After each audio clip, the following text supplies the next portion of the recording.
Shooting শেষ হওয়ার পর একজন অভিনেত্রীর গলা এবং ঘাড়ের মধ্যে ভোজালি দিয়ে আঘাত করা হয়। হত্যাকারীকে অনেক কষ্ট করে ধরা যায়, তবে পুলিশের সামনে তারও মৃত্যু হয়। এই মৃত্যুগুলোর পেছনে আসল মাস্টার মাইন্ডকে। নমস্কার, আমরা থ্রিল স্টুডিও। আমাদের আজকের গল্পের নাম অভিনেত্রী নিধন। গল্পটি নেওয়া হয়েছে গৌতম রায়ের লেখা রহস্যবেদী নীলাঞ্জন ব্যানার্জি থেকে। গল্পটি সম্পূর্ণ প্রাপ্তবয়স্কদের জন্য। গল্পপাঠে রয়েছে শুভ, কৌশিক, চন্দন, রাজ চট্টোপাধ্যায়, দেবস্মিতা আর আমি অপূর্ব। পোস্টার ডিজাইন করেছে কৃষ্ণেন্দু মণ্ডল। গল্পটি মন দিয়ে শুনুন। তবে হ্যাঁ, আমাদের চ্যানেলটিকে সাবস্ক্রাইব না করে থাকলে অবশ্যই করবেন। এই রকম গোয়েন্দা গল্প ও অ্যাডভেঞ্চার গল্প আমরা প্রায়ই নিয়ে আসি। তাহলে আর বেশি দেরি না করে চলুন শুরু করা যাক। শুটিংয়ের বিষয়বস্তু: এক নবদম্পতি নাইট শোয়ে সিনেমা দেখে শর্টকাট করার জন্য একটি এতো গলি বেছে নেবে। গলির মাঝ বরাবর আসার পর তারা চারজন দুষ্কৃতীর পাল্লায় পড়বে। টাকা কড়ি গয়নাকাটি যা পারবে তা ছিনতাই করবে। যুবকটিকে বেধড়ক মার মেরে রক্তাক্ত অবস্থায় জ্ঞানহীনের মতো তাকে রাস্তায় ফেলে দেবে এবং শেষে যুবতী বধূটিকে পাঁজাকুলা করে তুলে নিয়ে গলির দর্শ বাইলেনে ঢুকে যাবে। কিন্তু বিকেল থেকেই পাঁচু মিস্ত্রি লেনে শুটিংয়ের দর্শনার্থী ভিড়ের টইটুম্বুর। প্রোডাকশন বয়রা আপ্রাণ চেষ্টা করে যাচ্ছে ভিড় সামাল দিতে, কিন্তু কে শোনে কার কথা। ডাইরেক্টর কানু সেন প্রমাদ কোনেন, এদেরকে সরাতে না পারলে তো শুটিংটাই ক্যাচাল হয়ে যাবে। অবশেষে তিনি একটা হ্যান্ড মাইক্রোফোন তুলে নিলেন। তাহলে আমাদেরকে কাজটাই বন্ধ করে দিতে হবে, সেটাই কি আপনারা চান? সমবেত কণ্ঠে সোচ্চার বল ফুটল না। তাহলে আপনারা অন্তত 2-3 হাত পেছনে সরে গিয়ে একবার দেওয়ালের সঙ্গে সেঁটে যান। স্পটটুকু ক্লিয়ার না করলে আমরা তো কাজই করতে পারব না। ঠাসাঠাসি আর গাদাগাদি করে সকলেই দেওয়ালের দিকে পিছিয়ে গেল। এবার ভিউ ফাউন্ডারে চোখ লাগিয়ে কানু সেন দেখলেন, লোকেদের অবস্থান যদি এমনই থাকে তাহলে ক্যামেরার কাজটা তিনি চালিয়ে নিয়ে যেতে পারবেন। ভিড় হওয়ার একটা বড় কারণ, নায়ক নায়িকা বর্তমান বাংলা সিনেমার নাম করা শিল্পী। চোখের সামনে নায়ক নায়িকার দর্শন লাভ, সে কি আর চারটিখানি কথা? যাই হোক, মাইক্রোফোনেই কানু সেন সিনেমার ভাষায় চেঁচিয়ে উঠলেন, light, sound, start camera, action. Special effect আনার জন্য বিশেষ ধরনের আল্ট্রাভায়োলেট স্পটগুলো জ্বলে উঠল। দু একটা স্মোক গান থেকে কিছু ধোঁয়াও ছাড়া হলো। নিমেষে গলিটা হয়ে উঠল আরও রহস্যময়। অ্যাকশন বলার সঙ্গে সঙ্গে ওপাশ থেকে নায়ক আর নায়িকা হাত ধরাধরি করে প্রেমকুঞ্জনে মগ্ন অবস্থায় এগিয়ে আসে। তারা ক্যামেরার মুখোমুখি হাঁটছে। ঠিক তখনই চারজন মস্তান গোছের ছোকরা দম্পতির দিকে এগিয়ে যায়। হতভম্ব নায়ক নায়িকার দিকে একজন পিস্তল উঁচিয়ে সঙ্গে যা আছে সেগুলো দিয়ে দিতে বলে। যুবক টাকা কড়ি এবং হাতের রিস্টওয়াচটি খুলে দেয়। কিন্তু গোল বাঁধল যখন তারা মেয়েটির দিকে হাত বাড়িয়ে তার গহনা ও গলার হারটি কেড়ে নেওয়ার জন্য এগিয়ে যায়। বিয়ের গহনা। মেয়েটি বাধা দিতে চায়। সঙ্গের যুবকটিরও তাদের বাধা দেওয়ার চেষ্টা করতেই লেগে যায় খণ্ডযুদ্ধ। যুবকটির পক্ষে চারজন গুন্ডার সঙ্গে পেরে ওঠা সম্ভব নয়। সে কিছুক্ষণের মধ্যেই ধরাশায়ী হয়ে যায়। সম্ভবত সে জ্ঞানও হারিয়ে ফেলবে। ইতিমধ্যে সর্দার মস্তানটির নির্দেশে বাকি তিনজন মেয়েটিকে পাঁজাকোলা করে তুলে নেয় এবং পাঁচু মিস্ত্রি লেনের 10 বাই 10 লেনে ঢুকে পড়ে। কেবল শোনা যায় মেয়েটি বাঁচাও বাঁচাও আর্তনাদ। 3 বার এনজি হওয়ার পর শট ওকে হয়ে যায়। কানু সেন প্যাকআপের ঘোষণা করে দিলেন। সবেমাত্র রতন সাপুই এগোতে যাবেন, হঠাৎ লোডশেডিং। মুহূর্তের মধ্যে পাঁচু মিস্ত্রি লেন ভুতুড়ে গলি হয়ে গেল। উৎসুক জনতা পাতলা হতে শুরু করে দিয়েছে। এরই মধ্যে এক ভয়ার্ত আর্তনাদ শোনা গেল। মহিলার কণ্ঠস্বর, প্রাণঘাতী আর্তনাদ। রতন সাপুই দাঁড়িয়েছিলেন। কানু সেন পকেটের টর্চটা বার করে জ্বাললেন। আরও অনেকে টর্চ জ্বেলে উঠল, কিন্তু স্পষ্ট করে বোঝা যাচ্ছিল না যে ঘটনাটা কি। রতন সাপুই বলল, ব্যাপারটা কি হলো বলুন তো স্যার। বুঝতে পারছি না, আমাদের সম্পূর্ণার গলা নয় তো? না স্যার, সে তো আকাশের সঙ্গে একই গাড়িতে ফিরে গেছে। তাহলে? তার জবাব পাওয়া গেল সামান্য পরে। একটি ছেলে বিকৃত কণ্ঠে চিৎকার করে ওঠে, এদিকে এদিকে একজন আস্তাকুরের কাছে মুখ থুবড়ে পড়ে রয়েছে। হই হই করে কিছু যুবক সেদিকে ছুটে গেল। কানু সেনও সেদিকে যেতে উদ্যত। হঠাৎ রতন সাপুই বলে, স্যার আপনি আবার ওদিকে যাচ্ছেন কেন? একটা কিছু নিশ্চয়ই ঘটেছে, একবার যাওয়াটা দরকার নয় কি? কিন্তু স্যার কাল আমাদের 2টো শিফটে কাজ আছে। চলুন স্যার আমরা ফিরে যাই। উটকো ঝঞ্ঝাটে থাকার তো আমাদের দরকার নেই। মানবিকতা কি বলে এখান থেকে মানে মানে কেটে পড়া? স্যার, সঙ্গের সেই ভিড়টাও কর্পূর হয়ে গেছে। আমাদের ফিল্ম কোম্পানির তো এর মধ্যে থাকার কোনো মানেই হয় না। ভুলে যাবেন না রতনবাবু, আমরা এখানে শুটিং করতে এসেছিলাম। শুটিংয়ের শেষে কিছু একটা ঘটে গিয়েছে, আর সামনে দেখুন ওই জায়গায় ভিড়টা বেশ জমাট হয়ে রয়েছে। সত্যি যদি কোনো মিসহ্যাপ হয়ে থাকে, পুলিশ কি ফিল্ম কোম্পানিকে ছেড়ে দেবে? কিন্তু স্যার, কাল যে ডে নাইট শিফট আছে, আপনার একটু বাড়ি গিয়ে বিশ্রাম নেওয়ার দরকার আছে।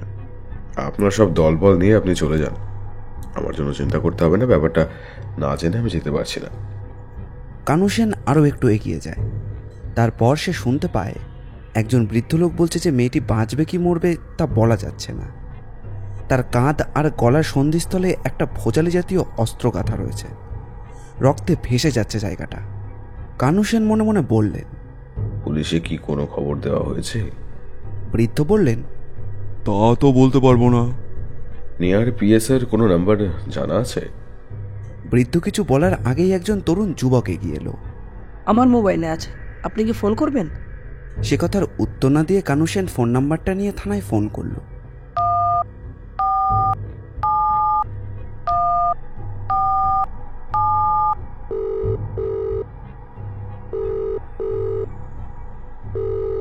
এটা কি পুলিশ স্টেশন? ইয়েস, ওসি রাঘব বড়াল বলছি। 5 মিস্ত্রি লেনে একটা মিসহ্যাপ ঘটে গিয়েছে। মিসহ্যাপ? কিরকম মিসহ্যাপ? গলিতে আজ একটা শুটিং হচ্ছিল। প্যাকআপের পর সবাই যখন বাড়ি ফেরার জন্য ব্যস্ত, তখন এক মহিলা কণ্ঠের আর্তচিৎকার শোনা যায়। অবস্থলে গিয়ে দেখা যায় একটি মেয়ের বডি পড়ে রয়েছে। তার কাঁধে আর গলায় ওই সন্ধিস্থলে একটা ভোজালি বা ছুরি জাতীয় অস্ত্র গাঁথা আছে। আপনি কি দয়া করে একবার আসবেন? যেতে তো হবেই। আপনার নাম? Kanu Sen, film director. ঠিক আছে, আপনারা কেউ যাবেন না, বডিতে কেউ হাত দেবেন না, আমরা আসছি। মিনিট 15-র মধ্যে রাঘব বড়াল উইথ হিজ কোম্পানি এসে হাজির। বেশ কিছুক্ষণ মেয়েটিকে দেখে নিয়েই রুমাল দিয়ে ভোজালি নয়, একটা ইঞ্চি 6 তীক্ষ্ণদার ছুরি বার করে কনস্টেবলের হাতে ধরিয়ে দেন। তারপর বডিটা আস্তে আস্তে চিৎ করিয়ে দেন। মুখটা দেখেই চমকে ওঠে কানু সেন। এই মেয়েটাই তো তার কাছে ছবিতে অভিনয় করবে বলে গিয়েছিল। মেয়েটি দুটো ছবিও দিয়ে এসেছিল, একটা ফ্রন্ট, একটা সাইড ফেসের। বছর 25-26-এর পূর্ণ যুবতীর শরীর, মুখখানি ভারী সুন্দর, পরনে সাধারণ একটি শাড়ি। মেয়েটির হাতে দুপাশে ছড়ানো, দুহাতে কয়েক গাছা করে চুড়ি, পায়ে স্লিপার এবং হাতে একটি রিস্ট ওয়াচ। মেয়েটির মুখে যন্ত্রণার অভিব্যক্তি ছড়ানো। অনেকক্ষণ খুঁটিয়ে খুঁটিয়ে দেখে নিয়ে বড়াল বললেন, মেয়েটির কোনো পরিচয় আপনারা জানেন? কেউ কোনো উত্তর দেয় না। কানু সেনও চুপ করেই থাকেন, কারণ মেয়েটির সম্বন্ধে ডিটেলস তিনি তেমন খুব একটা জানেন না। হঠাৎ একটি 10-12 বছরের ছেলে বলে, চিনি তো, ও তো লতাদি। ছেলেটির আপাদমস্তক দেখে নিয়ে বড়াল বললেন, লতাদিকে তুমি চেনো? কেউ নেই, কোথায় থাকেন? উনি তো হরিদাদু নাতনি। হরি দাদু? তিনি কে? হরিদাদু মানে হরিমাধব দাস। উনি পাশের পাড়াতেই থাকেন।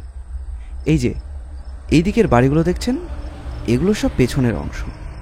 এই বাড়িগুলোর সামনের দিকে 20 ফুটের মতো চওড়া রাস্তা, তারই সামনে একটা বিরাট বস্তি। হরিমাধববাবু ওই বস্তিতেই থাকেন। তার মানে হরিমাধব বাবু আপনার পরিচিত। আপনার নাম কি? সুমন গাঙ্গুলি। তবে আপনি যে অর্থে পরিচিত বললেন তা নয় স্যার। ওই বস্তির সামনের ভাগেই বেশ কিছু দোকান রয়েছে। হরিমাধববাবু একটি স্টেশনারি দোকানের মালিক। ওনার দোকান থেকে আমরা অনেক জিনিসপত্র কিনে থাকি, সেই অর্থেই চেনা। তার মানে লতা নামের ওই মেয়েটিকেও চেনেন? এই শালা পুলিশের সামনে থাকতে নেই, এবার 1000টা প্রশ্নের উত্তর দিয়ে মর। আরে ভাই, পুলিশ কি বাঘ না সিংহ? হ্যাঁ, তারা তো আর নরখাদক নয়। আপনাদের মতন সাধারণ মানুষের কাছ থেকে টুকরো টুকরো ইনফরমেশন পেয়েই তো আমরা অপরাধের কিনারা করতে পারি। ভয় পাওয়ার কিছু নেই। বলুন, লতা দেবীকে চেনেন? না, ঠিক চিনি না। আপনি বরং ওর দাদুর সঙ্গে দেখা করুন, হয়তো অনেক কিছু জানতে পারবেন। ইতিমধ্যে বড়ালতার বডি হাসপাতালে পাঠানোর জন্য হসপিটালকে ইনফর্ম করে দিয়েছিলেন। হঠাৎ কানু সেন এগিয়ে আসেন। ইউ ডোন্ট মাইন্ড, হসপিটালের অপেক্ষায় না থেকে আমরা কি একটা অ্যাম্বুলেন্সের অথবা কোনো... প্রাইভেট কারের ব্যবস্থা করতে পারি না?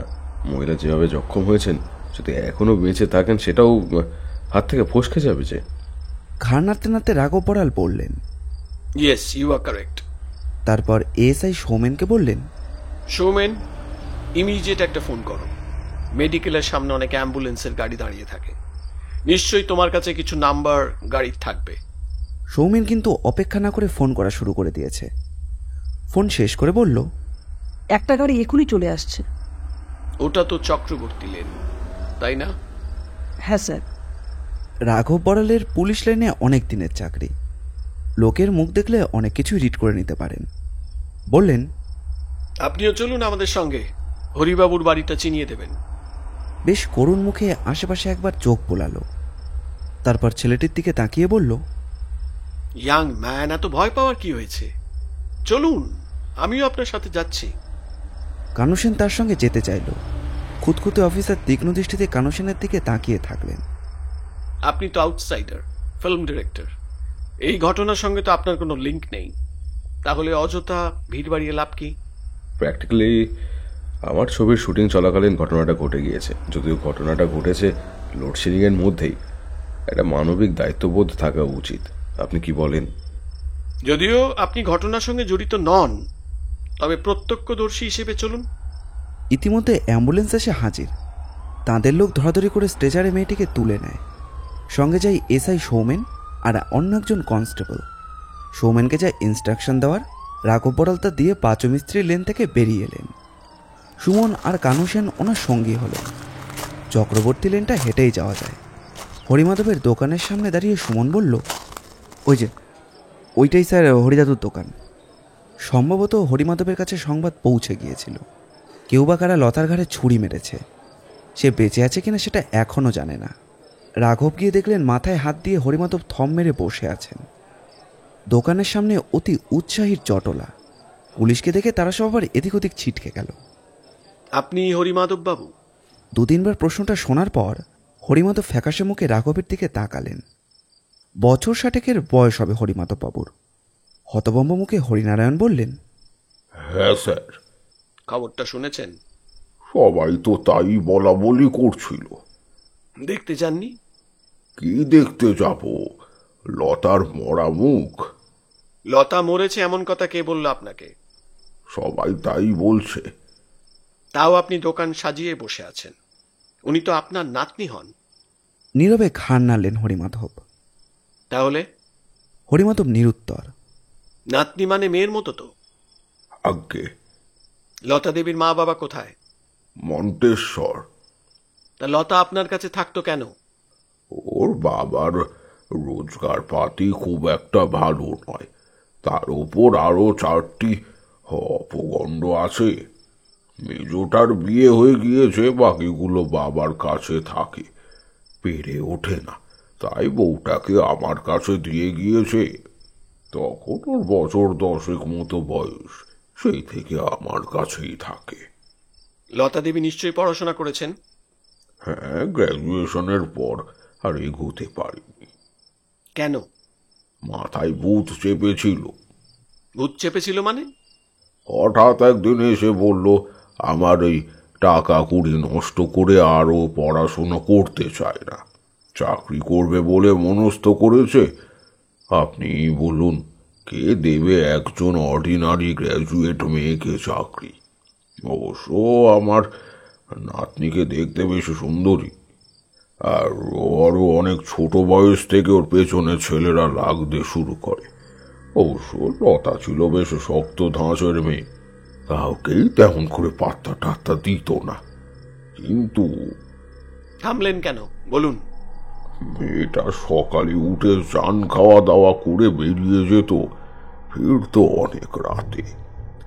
স্বাভাবিকভাবে আমরা কর্তা গিন্নি বেশ উদ্বিগ্ন হয়ে ওকে একদিন জিজ্ঞাসা করেছিলাম সারাদিন সে কোথায় থাকে, কি করে, এত রাত করে বাড়ি ফেরার কারণটাই বা কি? কেন, কি করে, কি জন্য রাত করে বাড়ি ফেরে, সেসব কিছু জানায়নি? হ্যাঁ, বলেছিল একটা ট্রেড সেন্টারে ডেলিভারি গার্ডের চাকরি পেয়েছে, এখানে ওখানে এমনকি কলকাতার বাইরেও তাকে মাল ডেলিভারি দিতে যেতে হয়। তার কোনো নির্দিষ্ট ডিউটি আবার বলে কিছু নেই। এই ট্রেড সেন্টারটি কোথায় সে সম্বন্ধেও কিছু জানা নেই। ট্রেড সেন্টারের নাম কিছু জানিয়েছিলেন? হ্যাঁ, কি একটা নাম যেন বলেছিল, একটু মনে করতে দিন, দাঁড়ান। হ্যাঁ, ইস্টার্ন ট্রেডিং সেন্টার, এইরকমই কিছু একটা হবে হয়তো। ঠিকানা? জানি না ঠিক। একটা ট্রেড সেন্টারে চাকরি পেয়ে গেল, কে বা কার সোর্সে চাকরি পেল সেসব কিছু জানার চেষ্টাই করেননি? হরিমাধব যে বেশ বিরক্ত হচ্ছেন সেটা তার মুখ দেখেই বোঝা যাচ্ছিল। তবুও সামনে পুলিশ, বিরক্তি প্রকাশ করবার সাহসও পাচ্ছিলেন না। অবশেষে সামান্য একটু দম নিয়ে তিনি বললেন, দারোগা বাবু, আমি বৃদ্ধ হয়েছি, আমার আধারে হেল্পিং হ্যান্ড নেই কিছু। একটা অফিসে চাকরি করতাম, রিটায়ার করার পরেই স্টেশনারি দোকানটা দিই। যা রোজগার করি কোনো মতে কর্তা গিন্নির চলে যায়। মেয়েটা যখন বলল একটা চাকরি পেয়েছে, অত আমার খোঁজ নেবার ইচ্ছেও হয়নি। মাসে 1000-2000 টাকা হাতে এনে দিত, আর খুঁচিয়ে ঘা করতে চাইনি। উনি তো বিয়ে টিয়ে করেননি? না, তবে শুনেছি, মানে পাড়ার কিছু কিছু লোক ওকে একজন সুদর্শন মাকেলের সঙ্গে, কে জানে তার সঙ্গে কোনো আসনায় টাসনায় আছে কিনা। ছেলেটিকে কোথায় থাকে জানেন কিছু? না, জানার কোনো দরকারও মনে করিনি। অ্যাডাল্ট মেয়ে, পাগলও নিজের ভালো মন্দ বুঝতে পারে। বড়ালে নতুন কিছু জানার ছিল না। বড়াল চুপ করে যাওয়ার পর কানু সেন বললেন, বড়াল বাবু, আমি কি ওকে একটা প্রশ্ন করতে পারি? Are you an investigator? No sir. Then do you have any right to ask him questions? মেয়েটির সম্বন্ধে আমার কিছু কোয়ারিজ ছিল। ওয়াই? দেখে তো মনেই হচ্ছে ইউ আর নিয়ার অ্যাবাউট 50। মেয়েটিকে আপনার পরিচিত অর গার্লফ্রেন্ড? আমার প্রশ্নগুলো শুনলেই বুঝতে পারবেন আমার জিজ্ঞাসা বিষয়বস্তু একেবারেই উড়িয়ে দেবার নয়। মাত্রা ছাড়ানো কোনো প্রশ্ন করবেন না, প্রশ্ন করুন। হরিমাধব বাবু, সত্যি কি আপনার নাতনি কোনো ট্রেড সেন্টারের সঙ্গে যুক্ত ছিলেন? প্রবলভাবে ঘাড় নেড়ে হরিমাধব জানান, না, সে যা বলেছে সেটাই আমি জানি, তার বেশি কিছু নয়। উনি কি অভিনয় করতেন, বা ওই লাইনে কোনো ন্যাক ছিল কি?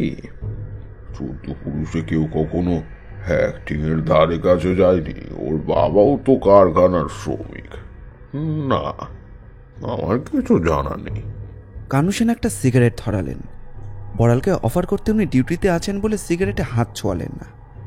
কানু সেন প্রশ্ন ছুড়লেন, আমার কাছে ওর দুটো ছবিও রাখা আছে, ছবিতে অভিনয় করার জন্য।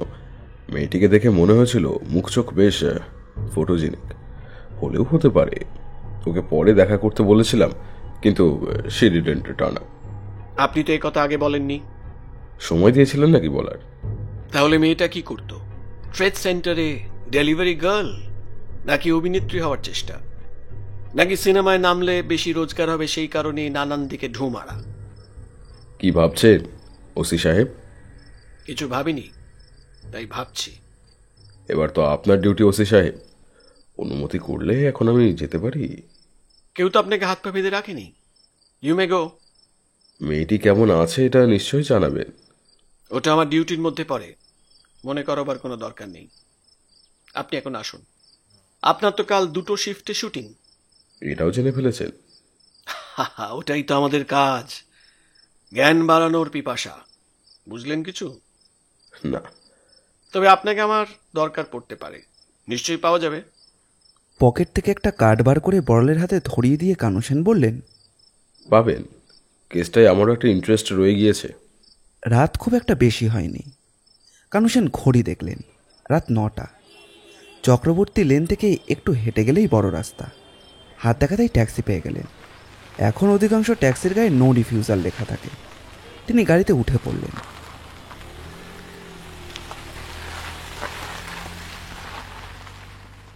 ফোন করে রোববার বেলা 10টার মধ্যে হাজির হলো কানু সেন আর জয়ন্ত বসু। আগের দিনই নীলের সঙ্গে ফোনে অ্যাপয়েন্টমেন্ট হয়ে গেছে। দীপু ওদের দুজনকে নিয়ে দোতলায় ড্রয়িং রুমে গিয়ে বসালো। নীল কাগজ ওল্টাচ্ছিল। দীপু যথারীতি ঢুল ছিল, আর নন্দিনী ওদের জন্য ব্রেকফাস্ট নিয়ে এসে সামনে বসলো। নন্দিনী কথা পারল। তোমার কি এক ডাইরেক্টর বাবুর আসার কথা আছে না?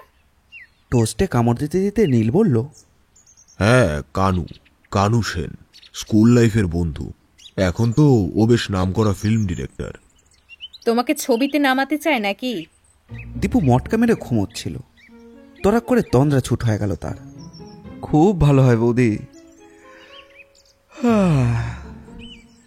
দাদার যা ফিল্মি চেহারা, কেন যে ওই লাইনে এতদিন যায়নি, গেলে দ্বিতীয় উত্তম কুমার হয়ে যেত।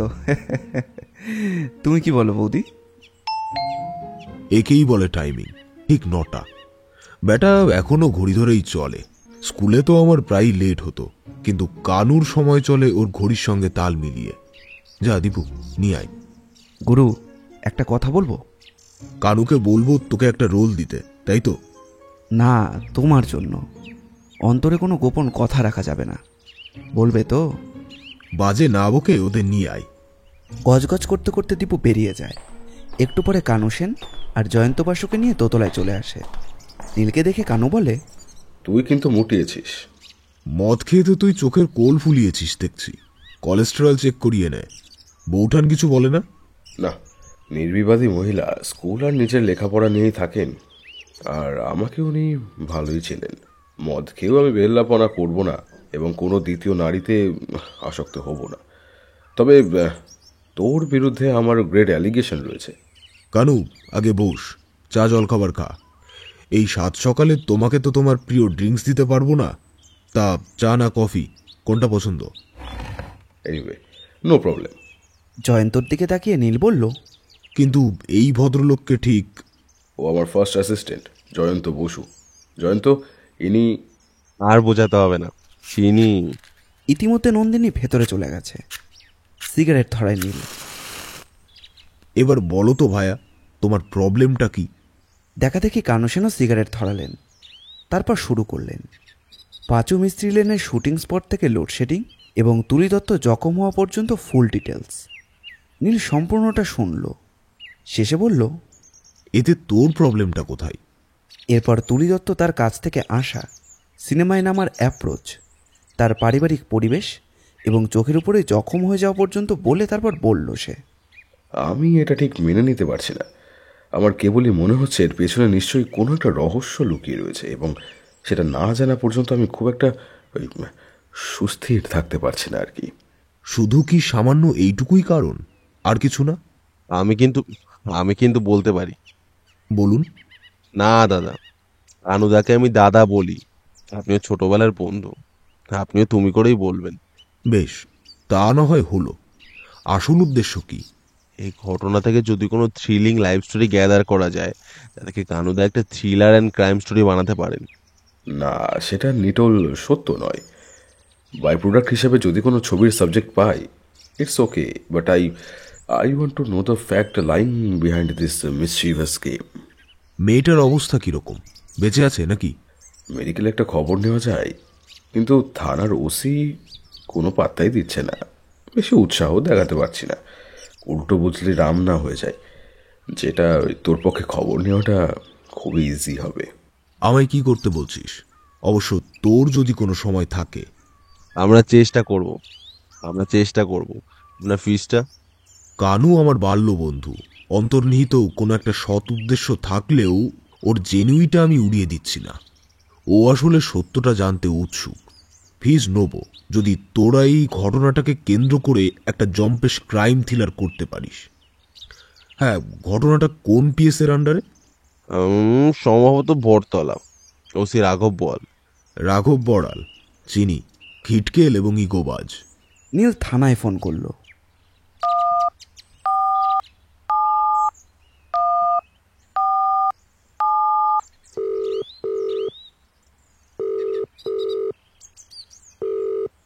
আগাম নমস্কার বড়ালবাবু। কে বলছেন? অধমের নাম নীল ব্যানার্জি। নামটা মনে আছে? আরে বলেন কি মশাই, চিনবো না? তা হঠাৎ এই ভোর ভোর, এনি প্রবলেম? কয়েকদিন আগে একটা শুটিং স্পটে একটি মেয়েকে ছুরির আঘাতে জখম হয়েছিলেন। কেসটা আপনার আন্ডারে। সেই ব্যাপারেই কিছু জানার ইচ্ছে হচ্ছে যে। ও, কেসটা আপনার হাতে? তাতে গড়িয়ে গেছে? পাক চক্রে আর কি। তা বেশ, কি জানতে চান বলুন। মেয়েটি কেমন আছে এখন? জ্ঞান ফিরেছে, কিন্তু সংকট আছে। তবে ওই ভোকাল কর্ড হেভিলি ইনজিওর্ড, এখনো কোনো কথা বলতে পারছে না। সাসপেক্ট করছেন নাকি কাউকে? না, তেমন ভাবে কাউকে করতে পারিনি, তবে পাড়ায় মেয়েটির কিছু বদনাম আছে। কি রকম? মেয়েটিতে কি কাজ করে জানা যায়নি, পাড়া লোকও তেমন ভাবে কিছু বলতে পারলো না। তবে বহু ছেলের সঙ্গে মেলামেশা আছে, কোনো এক ট্রেডিং সেন্টারের সঙ্গে যুক্ত ডেলিভারি গার্লের জব। নানান জায়গায় কোম্পানির মালপত্র নিয়ে যাতায়াত করতে হয়। ট্রেডিং সেন্টারে খবর নিয়েছিলেন? হ্যাঁ, কিন্তু তারা জানায় ওই নামে কোনো মেয়ে তাদের ওখানে কাজ করে না। আবার শুনলাম মেয়েটি নাকি সিনেমায় নামার চেষ্টাও করে, সেখানেও কিছু করতে পারেনি। সব মিলিয়ে ধোঁয়াশায়। মেয়েটি কথা না বলতে পারলে তো আমরা যেই তিমিরে ছিলাম সেই তিমিরেই। মেয়েটির বাড়ি তো চেনেন? চিনি, বৃদ্ধ দম্পতির নাতনি, ব্যাস এইটুকুই। আমি একবার থানায় আপনার সঙ্গে দেখা করতে চাই, পারমিশন পাওয়া যাবে? এভাবে আমায় লজ্জায় ফেলবেন না মিস্টার ব্যানার্জি। কবে আসবেন বলুন, একটু ফোন করে আসবেন, তাই হবে। মেয়েটি এখন কোন মেডিকেলে আছে? হ্যাঁ, এখন তো আইসিইউতে রাখা হয়েছে। ঠিক আছে, আমি খুব শিগগিরই আসছি। মেয়েটির কোনো বিশেষ বয়ফ্রেন্ড ছিল? আই মিন, উনি তো এখনো অবিবাহিতা। আগে হ্যাঁ। ঠিক আছে, শিগগিরই দেখা হচ্ছে। ফোন রেখে কানু সেনের দিকে তাকিয়ে নীল বলল, মেয়েটির বাড়ি থেকে একটা অ্যাসাইনমেন্ট থাকা দরকার, অর্থাৎ ওরা ব্যক্তিগতভাবে আমাকে ইনভেস্টিগেট করার দায়িত্ব দিচ্ছেন, নইলে। বুঝেছি, তুই ঠিকই বলেছিস, কিন্তু আমাকেও তো তারা চেনে না। দেখা যাক কোন রাস্তায় এগোনো যায়। কিন্তু আবার কিন্তুটা কিসের? আমি কি তোর সঙ্গে থাকবো? তোর কাজ হচ্ছে শিল্প চর্চা, আর আমার কাজ হচ্ছে পাক ঘেটে সোনার আংটি খুঁজে বার করা। তফাৎটা আন্দাজ করতে পারছিস তো? হ্যাঁ, একজনের কাজ মাথার আর একজনের মনের। ঠিকই আছে ভাই, তবে মাঝে মাঝে আমায় একটু আধটু খবর দিস, কেমন? কেন, সেটা আমি জানি, তবে মাঝে মাঝে তোকে আমার দরকার হতে পারে, রেডি থাকিস। থানার সামনে দাঁড়িয়ে দীপু ভাবল, অযাচিতভাবে কাজটায় একসেপ্ট করা কি ঠিক হলো? নীল দীপুর দিকে তাকিয়ে দেখলো ওর মুখে অনীহার ছায়া। নীল বোঝে অযথা কোনো ঘটনার মধ্যে জড়িয়ে যাওয়াটা ওর না পছন্দ, কিন্তু নীলের মধ্যে বরাবরই সত্য খুঁজে বার করবার অদম্য একটা বাতিক রয়েই গেছে। কোথাও কোনো রহস্যের গন্ধ পেলে ওর যেন ছোকছোকানিটা একটু বেড়ে যায়। আসলে এটা একটা নেশা। অবশ্য সারা দেশেই তো এমনতর ঘটনা নিত্য ঘটেই চলেছে। খুন, জখম, ধর্ষণ বেড়েই চলেছে। আর 5টা ঘটনার মতো এটাও একটা। কিন্তু কানু সেনের অগ্রাহ্যটা ও ঠিক এড়িয়ে যেতে পারল না। কানু তো সম্পূর্ণ অন্য জগতের লোক, কোনো খুন খারাপির ধারের কাছেও থাকে না। তবুও ঘটনাটা ওকে নাড়া দিয়েছে। ওর মনেও সত্যিটা জানার ইচ্ছে জেগেছে। পুলিশের কাছে পাত্তা না পেয়ে তার শরণাপন্ন হয়েছে। নীলের পক্ষে ওকে ফেরানো সম্ভব হয়নি। তাছাড়া সত্যি যদি এই রহস্যের ভেতর থেকে ও ছবি করার কোনো রসদ পায়, রদ দেখার কলা বেচাও দুটোই হবে। দীপুকে নীলের দিকে তাকিয়ে থাকতে দেখে নীল বলল, ভাবছি তোর আর আমার ভাবনার কতটা তফাৎ। এনিওয়ে, চ ভেতরে যাই। রাঘব বড়ালের সঙ্গে নীলের আগেও পরিচয় ছিল, তেমন কোনো অসুবিধা হলো না। রাঘব বড়াল তখন জাবদা খাতায় খুব মনোযোগ দিয়ে কিছু দেখছিলেন। ইফ ইউ ডোন্ট মাইন্ড, আমার নাম নীল ব্যানার্জি, একটু ডিস্টার্ব করব। রাঘব বড়াল মুখ তুলে তাকালেন, ভুরু তুলে একটু উত্তম কুমার স্টাইলে হাসলেন, তারপর বললেন, আমি তো জানতাম আপনি খুব সিরিয়াস ধরনের মানুষ। আপনি যে এত রসিক হতে পারেন জানা ছিল না। Good good, very good. এবার বসতে আজ্ঞা হোক। আচ্ছা, ইনি তাহলে আপনার শাগরেদ, মানে মিস্টার ওয়াটসন, ব্যোমকেশের অজিত, ফেলুদার Topshe. Good good, very good. কিন্তু আমার মাথায় একটা ব্যাপার ঢুকছে না। একটা মামুলি কেসের জন্য আপনি সেই নিউ আলিপুর থেকে এখানে ছুটে এসেছেন। মহিলা, মানে যিনি ভিকটিম, তিনি কি আপনার কোনো পরিচিত? না, পরিচিত তো নয়, ইভেন আমি ওকে কোনোদিন দেখিও নি। তাহলে আপনি কেন আপনার সময় নষ্ট করবেন? নীরবতার অবকাশে নীল একটা সিগারেট ধরালো। বড়ালকে অফার করলেন, কিন্তু উনি নিলেন না। ডিউটি অ্যাফেয়ার্সের অজুহাতে বড়াল আগের কথারই রেস্ট আনলেন। বললেন না তো এই কেসে আপনার কেন এত ইন্টারেস্ট? ব্যাপারটা একটু অন্যরকম, পরে একদিন সব খুলে বলবো। আপাতত আমার কিছু ইম্পর্টেন্ট প্রশ্ন আছে। বেশ, আপনার জন্যই আমি আপনাকে যতটা পারবো সাহায্য করব। আসলে কি জানেন, দিনে রাতে এই শহরে এত বেশি মার্ডার বা অন্যান্য অপরাধ বেড়ে গেছে, আমরাও ক্রমশ ফেড আপ হয়ে যাচ্ছি। আর অধিকাংশ ক্ষেত্রে এই ঘটনাগুলো প্রায় একই ফরম্যাটে পড়ে যায়। সেই বধূ হত্যা, জ্যান্ত পুড়িয়ে মারা, নয়তো নির্জন জায়গায় নিয়ে গিয়ে গণধর্ষণ, তারপর নৃশংসভাবে খুন, প্রমাণ লোপাটের জন্য চেষ্টা। আজকাল ক্রাইমের মধ্যে কোনো নতুনত্ব নেই। এটা তো জানবেন, খুনও একটা আর্ট, হরিবল আর্ট। কিন্তু এগুলো সব ভোঁতা ব্যাপার। এই কেসটাই দেখুন না, এখনো পর্যন্ত কারুর কোনো অভিযোগ পর্যন্ত আসেনি। মেয়েটির দাদুকে জিজ্ঞেস করেও তেমন কোনো সদুত্তর পাইনি। ওনার ভাবগতিক দেখে মনে হয়েছে এই অপরাধটাতে উনি তেমনভাবে কোনো রিয়্যাক্ট করবেন না, আর করলেনও না। ভাবটা এইরকম, গেছে গেছে, বাঁচা গেছে। এর পরেও কি আপনার মনে হয়নি এই গাছরা ভাবটা কোনো সুলক্ষণ নয়? নিশ্চয়ই উনি কিছু চেপে যাবার চেষ্টা করছেন। না, সেইভাবে আমার তেমন কিছু মনে হয়নি ঠিকই, তবে আরও কিছু কেস নিয়ে এমনভাবে ফেসে আছি, টু স্পিক ভেরি ফ্র্যাঙ্কলি, আমি তেমনভাবে ভাবিও নি। ওই রুটিন তদারকি করব, তারপর যা হওয়ার হবে। তবে একটা কথা পাড়ার প্রায় অধিকাংশই বলছে, মেয়েটার স্বভাব চরিত্র নাকি খুব বিশেষ ভালো ছিল না। ভালো ছিল না বলতে? সত্যি যদি আপনার এত ইন্টারেস্ট, আপনি মেয়েটির দাদুটিকে একটু বাজাতে পারেন। হ্যাঁ, কিছু তথ্য পেতেও পারেন। ধরে নিয়ে এসে জবরদস্ত কিছু ইন্টারোগেট করলে হয়তো কিছু পাওয়া যেত। কিন্তু কেসটার মধ্যে যদি আমি মাথা গলাই, আপনার দিক থেকে কোনো আপত্তি আসবে কি? আপত্তি? এলিতেলি হলে আপত্তি করতাম, রামের বোঝা শ্যামের ঘাড়ে চড়ে বসত। কেসটা আপনি সলভ করলে আমার থানার সুনাম। যেহেতু আপনি, no sir, no objection, I wish you every success. তবে এটাও বলে রাখি, আপনি চাইলে I shall always be with you. শুনে আশ্বস্ত হলাম, কারণ কানু সেন তো বলেই দিল, ওসি সাহেব আমাকে কোনো পাত্তাই দিলেন না। কানু সেন মানে আপনার তো এই ফিল্ম ডিরেক্টর? কেন পাত্তা দেব মশাই? লাইনের ল জানে না, কেন তাকে আমি এন্টারটেইন করব? ঠিক আছে, এবার আমাকে কয়েকটা ভাইটাল প্রশ্নের উত্তর দিন। বলুন। মেয়েটি শুনলাম এখনো বেঁচে আছে, অবস্থা কিরকম? জ্ঞান ফিরেছে, কিন্তু কোনো কথাবার্তা বলতে পারছে না। হাজার প্রশ্ন করলে বোবা দৃষ্টিতে তাকিয়ে থাকে। কে ওকে মারতে পারে এমন প্রশ্ন কি করেছিলেন? কাকে করব? বোবা পুতুলকে? মেয়েটি তো মেডিকেলে আছে। হ্যাঁ, পুলিশি জিম্মায়। আমি দেখা করতে পারি? ও শিওর, ওখানে একজন কনস্টেবল আছে। তবে লাস্ট রিপোর্ট আইসিইউ থেকে এখন জেনারেল ফিমেল বেডে আছে। পুলিশ কেস বলে দুবেলা ডাক্তার দেখছেন, প্রয়োজনীয় ওষুধপত্র পড়ছে। আঘাতটা কতটা সিরিয়াস? হ্যাঁ, ভেরি সিরিয়াস। কাঁধ আর গলার মাঝখানে প্রচন্ড জোরে ছুরি গেঁথে দেওয়া হয়েছিল। ছুরিটা যদি একটু বেঁকিয়ে মারা হতো তাহলে কণ্ঠনালীটা কেটে যাওয়ার সম্ভাবনা ছিল। যাক, সেটা হয়নি। প্রায় 2 ঘন্টা ধরে অপারেশন হয়েছে, দিন 2 আইসিইউতে ছিল। তবে খাওয়া দাওয়া কিছুই করতে পারছে না, স্যালাইন অ্যান্ড ব্লাড দেওয়া চলছে, লিকুইড খাওয়ারও, তাও ওই ইন্ট্রাভেনাসের মাধ্যমে। আপনি পুলিশের তরফ থেকে যাচ্ছেন, যে কনস্টেবল আছে তাকে আমি ফোনে জানিয়ে দিচ্ছি। Thank you.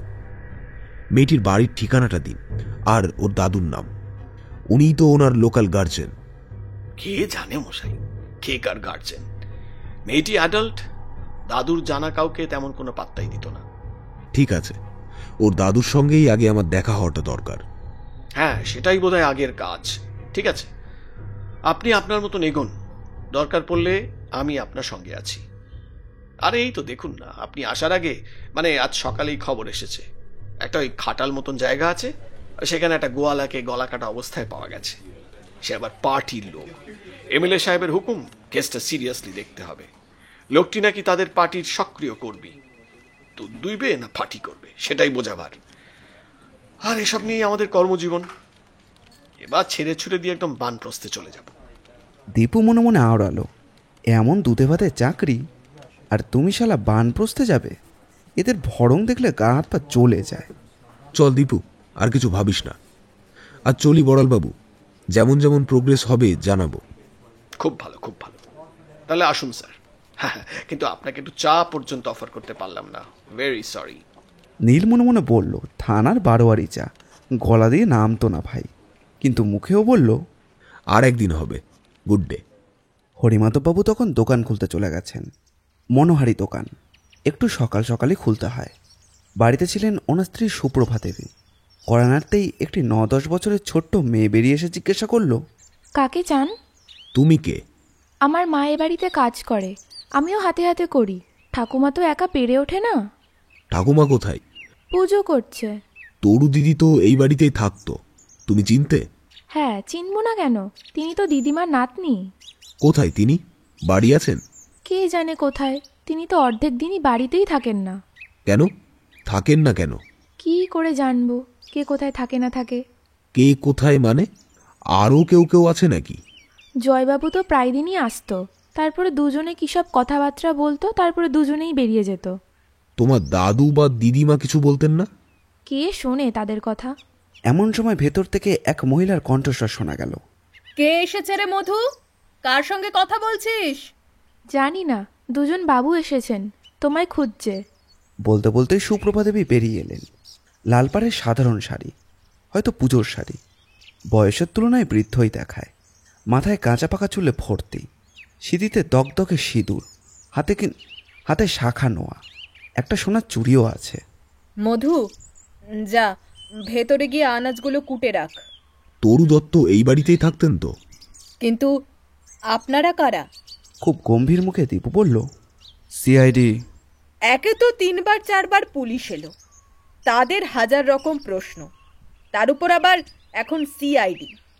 সুতোপার মেয়েটা যে আমাদের এত ভোগাবে এরকম জানলে ওকে কিছুতেই এ বাড়িতে জায়গা দিতুম না।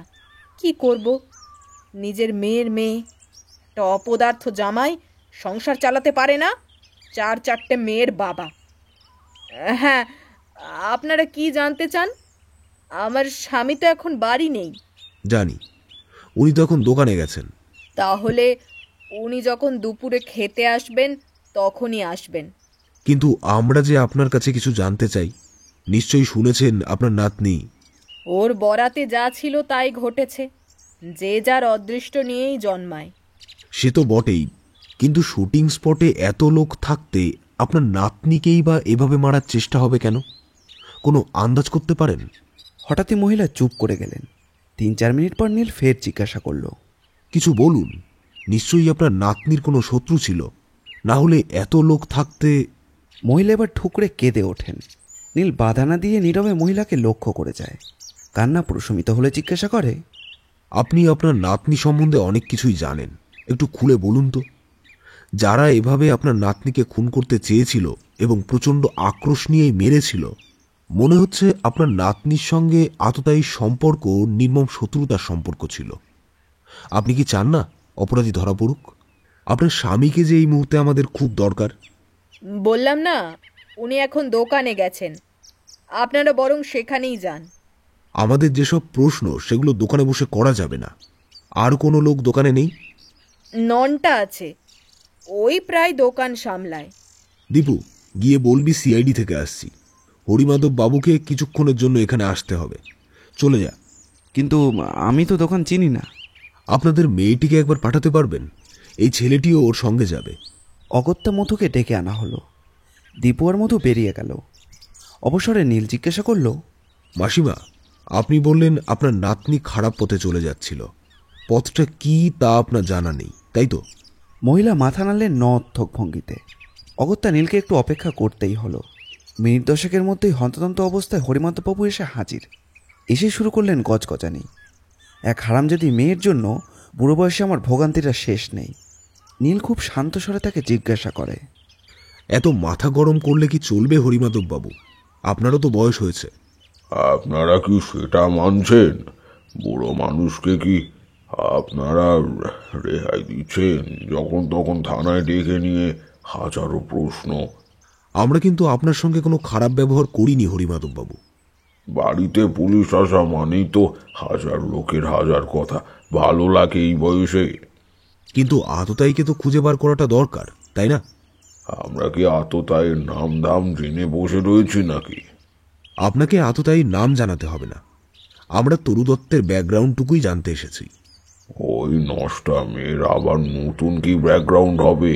15-16 বছর বয়স থেকেই হাজার গন্ডার ছেলে, তারপর কোনো রকম গ্র্যাজুয়েশনটা করলো, পিঁপড়ের পালক গজালো বাড়িতে, এবেলা ওবেলা খাওয়াটুকু ছাড়া আর কোনো সম্পর্কই ছিল না।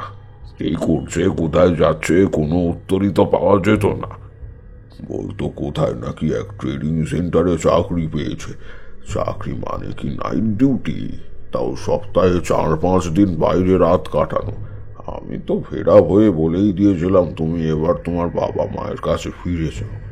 শেষ বয়সে আমাদের বুড়ো বুড়িকে একটু শান্তিতে থাকতে দাও। সেরকম কোনো ব্যবস্থা হয়েছিল নাকি? ছাই হয়েছিল। ওর বাবার অবস্থা তো জানি, সেও এক গেজেলার মাতাল। সে নেবে মেয়ের ভার।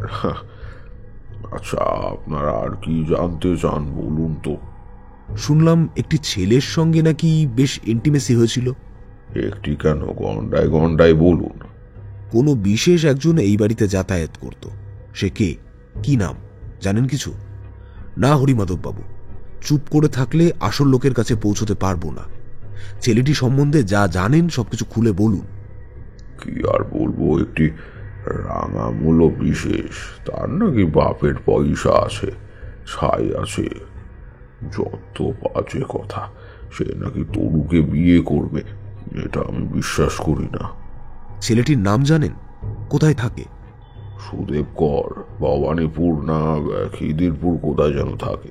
নাম ঠিকানা ঠিক আমি জানি না। আমি শুনেছিলাম আরও একটি ছেলের সঙ্গে আপনার মেয়ের অ্যাফেয়ার্স ছিল। ছেলেটির কোনো কর্মসংস্থান ছিল না বলে বিয়েটা হচ্ছিল না, সেটা কি ঠিক? হ্যাঁ, সে ছেলেটিকে তো আমার কাছে নিয়ে এসেছিল। কালো কুলো টাঙা মতো একটা ছেলে। তোরই বলেছিল সে ওকে বিয়ে করতে চায়। আবার নিজেই একদিন এসে বলল অপদার্থ নিরোজ কেড়ে ওকে বিয়ে করার থেকে জলে ডুবে মরাও ভালো। ব্যাস, শেষ। তার নামটা জানা আছে? নিরঞ্জন সাহা, এ পাড়াতেই থাকে। কোথায়? বাড়ির ঠিকানা কিছু? 14 নম্বর চক্রবর্তী লেন। ঠিক আছে হরিমাধব বাবু, আর এখন আপনাকে বিরক্ত করব না, তবে দরকার পড়লে হয়তো আসতে হতে পারে। দয়া করে আর না এলেই আমরা একটু শান্তি পাই। ও মেয়ে বাঁচলো কি মরলো আমাদের কিছু যায় আসে না। দোকানে ছোকরাটাকে একা রেখে এসেছি, আমি কি এবার যেতে পারি? হ্যাঁ পারেন, আমরাও এবার যাব। চক্রবর্তী লেনে এসে দীপু বলল, এত দূর যখন এলাম একবার ঢু মেরে যাবে নাকি? নিরঞ্জন সাহা তো? হ্যাঁ। যাব তো বটেই, তবে মেডিকেল কলেজটাতেও একবার যাব। তরু দত্তর খোঁজটাও নেওয়া দরকার। এই মহিলা সম্বন্ধে কিছুটা রহস্য তো জাগছেই। হরিমাধব দাস বা ওনার স্ত্রীর মেয়েটি সম্বন্ধে খুবই খারাপ ধারণা। মেয়েটির স্বভাব চরিত্র এবং গতিবিধি ওনাদের খুব বিরক্ত করে তুলেছিল। এতটাই যে হরিমাধব বাবু নিজের নাতনির মৃত্যু কামনা করতেন বা করছেন। আবার এই মেয়েটি ছবিতে নামার জন্য কানুর কাছেও গিয়েছিল এবং কানুরও মেয়েটিকে ভালো লাগে, তাকে ছবিতে নেওয়ার কথাও চিন্তা করেছিল। আচ্ছা নীলদা, তরু দত্ত কোনো এক ট্রেনিং সেন্টারে ডেলিভারি গার্লের চাকরি করত, সেটা সম্বন্ধেও তো খোঁজ নেওয়া দরকার। খুব একটা খোঁজাখুঁজি করতে হলো না। চক্রবর্তী লেন থেকে একটা বাইকাট করে একটা ব্লাইন্ড লেনের শেষ বাড়িটাই 14 নম্বর। অতি সাধারণ এবং সাদামাটা একটা দোতলা বাড়ি, রং ম্যারমেরে পলিস্টার খসা একটা পুরনো বাড়ি। দরজা জানলার হালও তথৈবচ, সদর দরজা ভেজানোই ছিল। ওরা ডাকবো করছে এমন সময় 12-13 বছরের এক কিশোর বাড়ি থেকে বেরিয়ে এলো। স্যান্ডো গেঞ্জি আর কালো হাফ প্যান্ট পরা, সম্ভবত বাড়ির কাজের ছেলেও হতে পারে। সে আপন মনেই বেরিয়ে যাচ্ছিল। নীলর পথ আটকালো। তুমি বুঝি এই বাড়িতেই থাকো? ছেলেটা একটু হক চকিয়ে গিয়ে নীলের মুখের দিকে তাকালো। আগে আমায় কিছু বলছেন? তুমি ছাড়া তো আশেপাশে আর কেউ তো নেই ভাই। তা তোমার নাম কি? আগে বিজু। আপনারা কি কাউকে খুঁজছেন? তা খুঁজছি। তুমি কি এই বাড়িরই ছেলে? না তো, তবে এখানে একতলার বিজন কাকুর কাছে কাজ করি। ওনারা তো এবারের ভাড়াটে। এই বাড়িতে বুঝি আরও ভাড়াটে আছে? হ্যাঁ, একতলায় থাকেন আমার মনির, পাশের আরও দুখানা ঘর নিয়ে থাকেন রঞ্জিতবাবু আর ওনার বউ আর এক মেয়ে। তা আপনারা কাকে দরকার বলুন? এই বাড়িতে নিরঞ্জন সাহা বলে কেউ থাকেন নাকি? হ্যাঁ থাকে তো, দোতলায় নিরুদা আর ওর মা থাকে, একটা ঘরেই থাকে। একবার ডেকে দেওয়া যাবে? তুমি যাচ্ছ কোথায়? গিন্নিমার জন্য তেলের আটা আনতে যাচ্ছি। তাহলে তো তোমায় আটকাবো না, তোমার গিন্নিমা আবার রাগারাগি করতে পারে। না না, রাখবে কেন? গিন্নিমা খুব ভালো লোক। আপনি একটু দাঁড়ান, নিচে থেকে হাত পারলেই নিরুদা নেমে আসবে। আসলে নিরুদার কাছে তেমন লোকজন কোনো আসে না তো। ঠিক আছে, 1 মিনিট দাঁড়ান। নিরুদা, নীরুদা আছো? তোমার দুজন লোক ডাকতে এসেছে, দাঁড়িয়ে আছে। একটু দাঁড়ান, এসে যাবে। বছর 30-এর মতো বয়স হবে। একটি যুবক ছেলে নেমে এলো। পরনে লুঙ্গি আর সাদা হাফ পাঞ্জাবি। গায়ের রং বেশ কালো, রোগা এবং লম্বা। গায়ে তেমন কোনো গতি নেই। গালে খোঁচা খোঁচা দাড়ি আর এলোমেলো চুল। নিরঞ্জন সামান্য ভয় পাওয়া মুখে নীল আর দীপুকে দেখে বলল, আপনারা আমাকে খুঁজছেন? আপনি নিরঞ্জন সাহা? হ্যাঁ, কিন্তু আপনাদের তো ঠিক চিনতে পারলাম না। আপনারা কোথা থেকে আসছেন? আপনি কি জর্দার বা সেন্টেড কিছুর সঙ্গে যুক্ত? আপনারা কি আবগারি ডিপার্টমেন্ট থেকে আসছেন? আপনার এরকম মনে হলো কেন? আপনার গা থেকে উগ্র জর্দার গন্ধ ছাড়ছে, সেই কারণেই প্রশ্ন। আপনি ঠিকই আন্দাজ করেছেন। বাড়িতে আমি জর্দা তৈরি করি, তারপর সেগুলো কৌটোয় ভরে কোম্পানির লেবেল সেটে দোকানে দোকানে বিক্রি করি। বড় বাজারে আমার অনেক পার্মানেন্ট খদ্দের আছে। বুঝতেই পারছেন, ওই একটা কাজই শিখেছিলাম। পিছনে একটা জর্দার দোকানে কাজ করতাম, এখন সেটা অবলম্বন করেই বাঁচা। তাই বুঝি আবগারি ব্যাপারটা মাথায় এলো? হ্যাঁ, আমার তো কোনো আবগারি লাইসেন্স নেই, তাই একটু ভয়ে ভয়ে থাকতে হয়। কিন্তু আপনারা কারা বললেন না তো? সিআইডি থেকে আসছি। লেখাপড়া তেমন জানি না, হাতের কাজ যেটুকু শিখেছিলাম তাই ভাঙিয়ে কোনো মতো চলছে। লাইসেন্স করার প্রচুর হ্যাপা, দয়া করে আমার নামে কোনো কেস টেস দেবেন না। আমরা কিন্তু আপনার ব্যবসা সংক্রান্ত কোনো ব্যাপারে আসিনি। তাহলে? তরু দত্ত বলে কি কাউকে চিনতেন? নীল স্পষ্ট দেখল নিরঞ্জন সাহার মুখটা নিমেষের মধ্যে যেন পাল্টে গেল। মুখে ফুটে উঠল একটা বিরক্তির ভাব। তারপর ফুরুকুচকে বলল, তরু দত্ত? শুনেছিলাম সে নাকি শুটিং দেখতে গিয়ে মার্ডার হয়ে গেছে, কিন্তু তার সঙ্গে আমার কি সম্পর্ক? ওসব শুটিং টুটিং দেখার কোনো বাবুয়ানা আমার মধ্যে নেই। জানলেন কিভাবে তরু দত্ত মার্ডার হয়েছে? সবাই বলা বলি করছে তাই। আপনি দেখতে যাননি? কি দরকার আমার দেখতে যাবার? একদিন তো এই তরু দত্তর সঙ্গেই আপনার একটা অ্যাফেয়ার্স ছিল। পাস্ট অতীত, আমি আর মনে রাখতে চাই না। কিন্তু একদিন তো ভালোবেসেছিলেন। একজন কুৎসিত নির্বোধ গাধার সঙ্গে সুন্দরী রাজকন্যার কখনো কোনোদিনও অ্যাফেয়ার্স হতে পারে? না হয়। প্রায় বছর 3-4 আগে একদিন তরু আমাকে ডেকে বলেছিল, তোমার সঙ্গে আর যাই হোক আমার সম্পর্কে থাকা উচিত নয়। আমাদের সম্পর্কটা জের আমি টানতে চাই না। তাছাড়া আমার বাড়িতেও এতে কোনো সাই নেই। অথচ কি জানেন? হ্যাঁ বলুন। ও নিজে থেকে একদিন আমার সঙ্গে আলাপ করেছিল, প্রেমের নাটক করেছিল। ও হয়তো ভালো কিছু সন্ধান পেয়েছে। না, আমি ওর সঙ্গে কোনো যোগাযোগই রাখিনি। তখন আমার অনেক টেনশন ছিল। আমার তখন বেকার দশা। আরে এই তো দেখছেন আমার চেহারা। কোন মেয়ে আমাকে ভালোবাসবে বলুন? যে কদিনে সুখের মুহূর্তে এসেছিল সেটা নিয়েই আমি বেঁচে আছি। ও নেই, সে দুঃখ একটা আছে, কিন্তু ও আর নেই, এটা আমার কাছে অনেক শান্তির, অনেক স্বস্তির। আমি এখন ভালো আছি, বেশ ভালো আছি। যা রোজগার করি মা আর ছেলের চলে যায়। যে আপনাকে এইভাবে ঠকালো, আপনার কোনোদিনও তার উপর প্রতিশোধ নেবার ইচ্ছা হয়নি? প্রতিশোধ? প্রতিশোধ বলতে আপনারা কি বোঝেন? যা এখন চলছে, তুলে নিয়ে গিয়ে ধর্ষণ করে খুন করা? হ্যাঁ মশাই, এই শখ বা আহ্লাদ কোনোটাই আমার নেই। যে আমাকে ভুলে যেতে চায়, আমিও চেষ্টা করব তাকে ভুলে যেতে। হয়তো সেটাই আমার প্রতিশোধ। ওর তো আরো অনেক পুরুষ বন্ধু টন্ধু ছিল, তাদের সম্বন্ধে কিছু জানা আছে নাকি? না, তবে একটি ছেলে শুনেছিলাম ওদের বাড়িতে রেগুলার যাতায়াত করত। জানি না উড়ো খবর কিনা। সুদেব বলে একটি হিরো হিরো দেখতে একজন ওর বাড়িতে প্রায় জাঁকিয়ে বসেছিল। ও নাকি সিনেমা টিনেমা লাইনে আছে। তরু সিনেমা লাইনে যাওয়ার খুব ইচ্ছে ছিল। ব্যাস এটুকুই খবর, এর বেশি আমি কিছুই জানি না। সুদেবের ঠিকানা নিশ্চয়ই জানা নেই? না, ও দাদু বলতে পারে। তাহলে আপনি এখন মুক্ত পুরুষ। মাকে নিয়ে আমি ভালোই আছি। আপনি কিন্তু পুলিশের নজরে আছেন। খুন করার মোটিভ আপনারও আছে, প্রতিহিংসাজনিত কারণ। প্রবঞ্চককে শাস্তি দেবার একটা প্রবণতা থাকতেই পারে। যদি কোনোভাবে কোনো কাজে স্টেশন লিভ করার দরকার পড়ে, তাহলে লোকাল থানায় জানিয়ে যাবেন।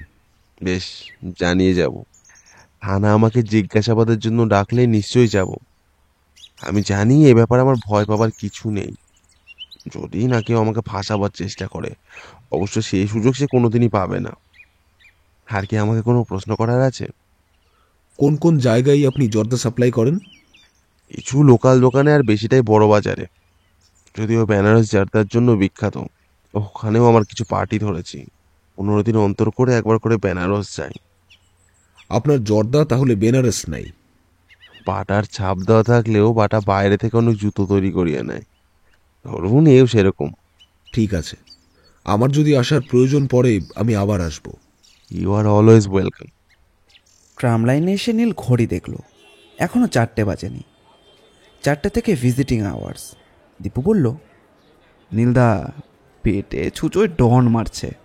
খেয়ে দিয়ে ওরা যখন পৌঁছলো তখন 4টের কিছুটা বেশি বেজে গেছে।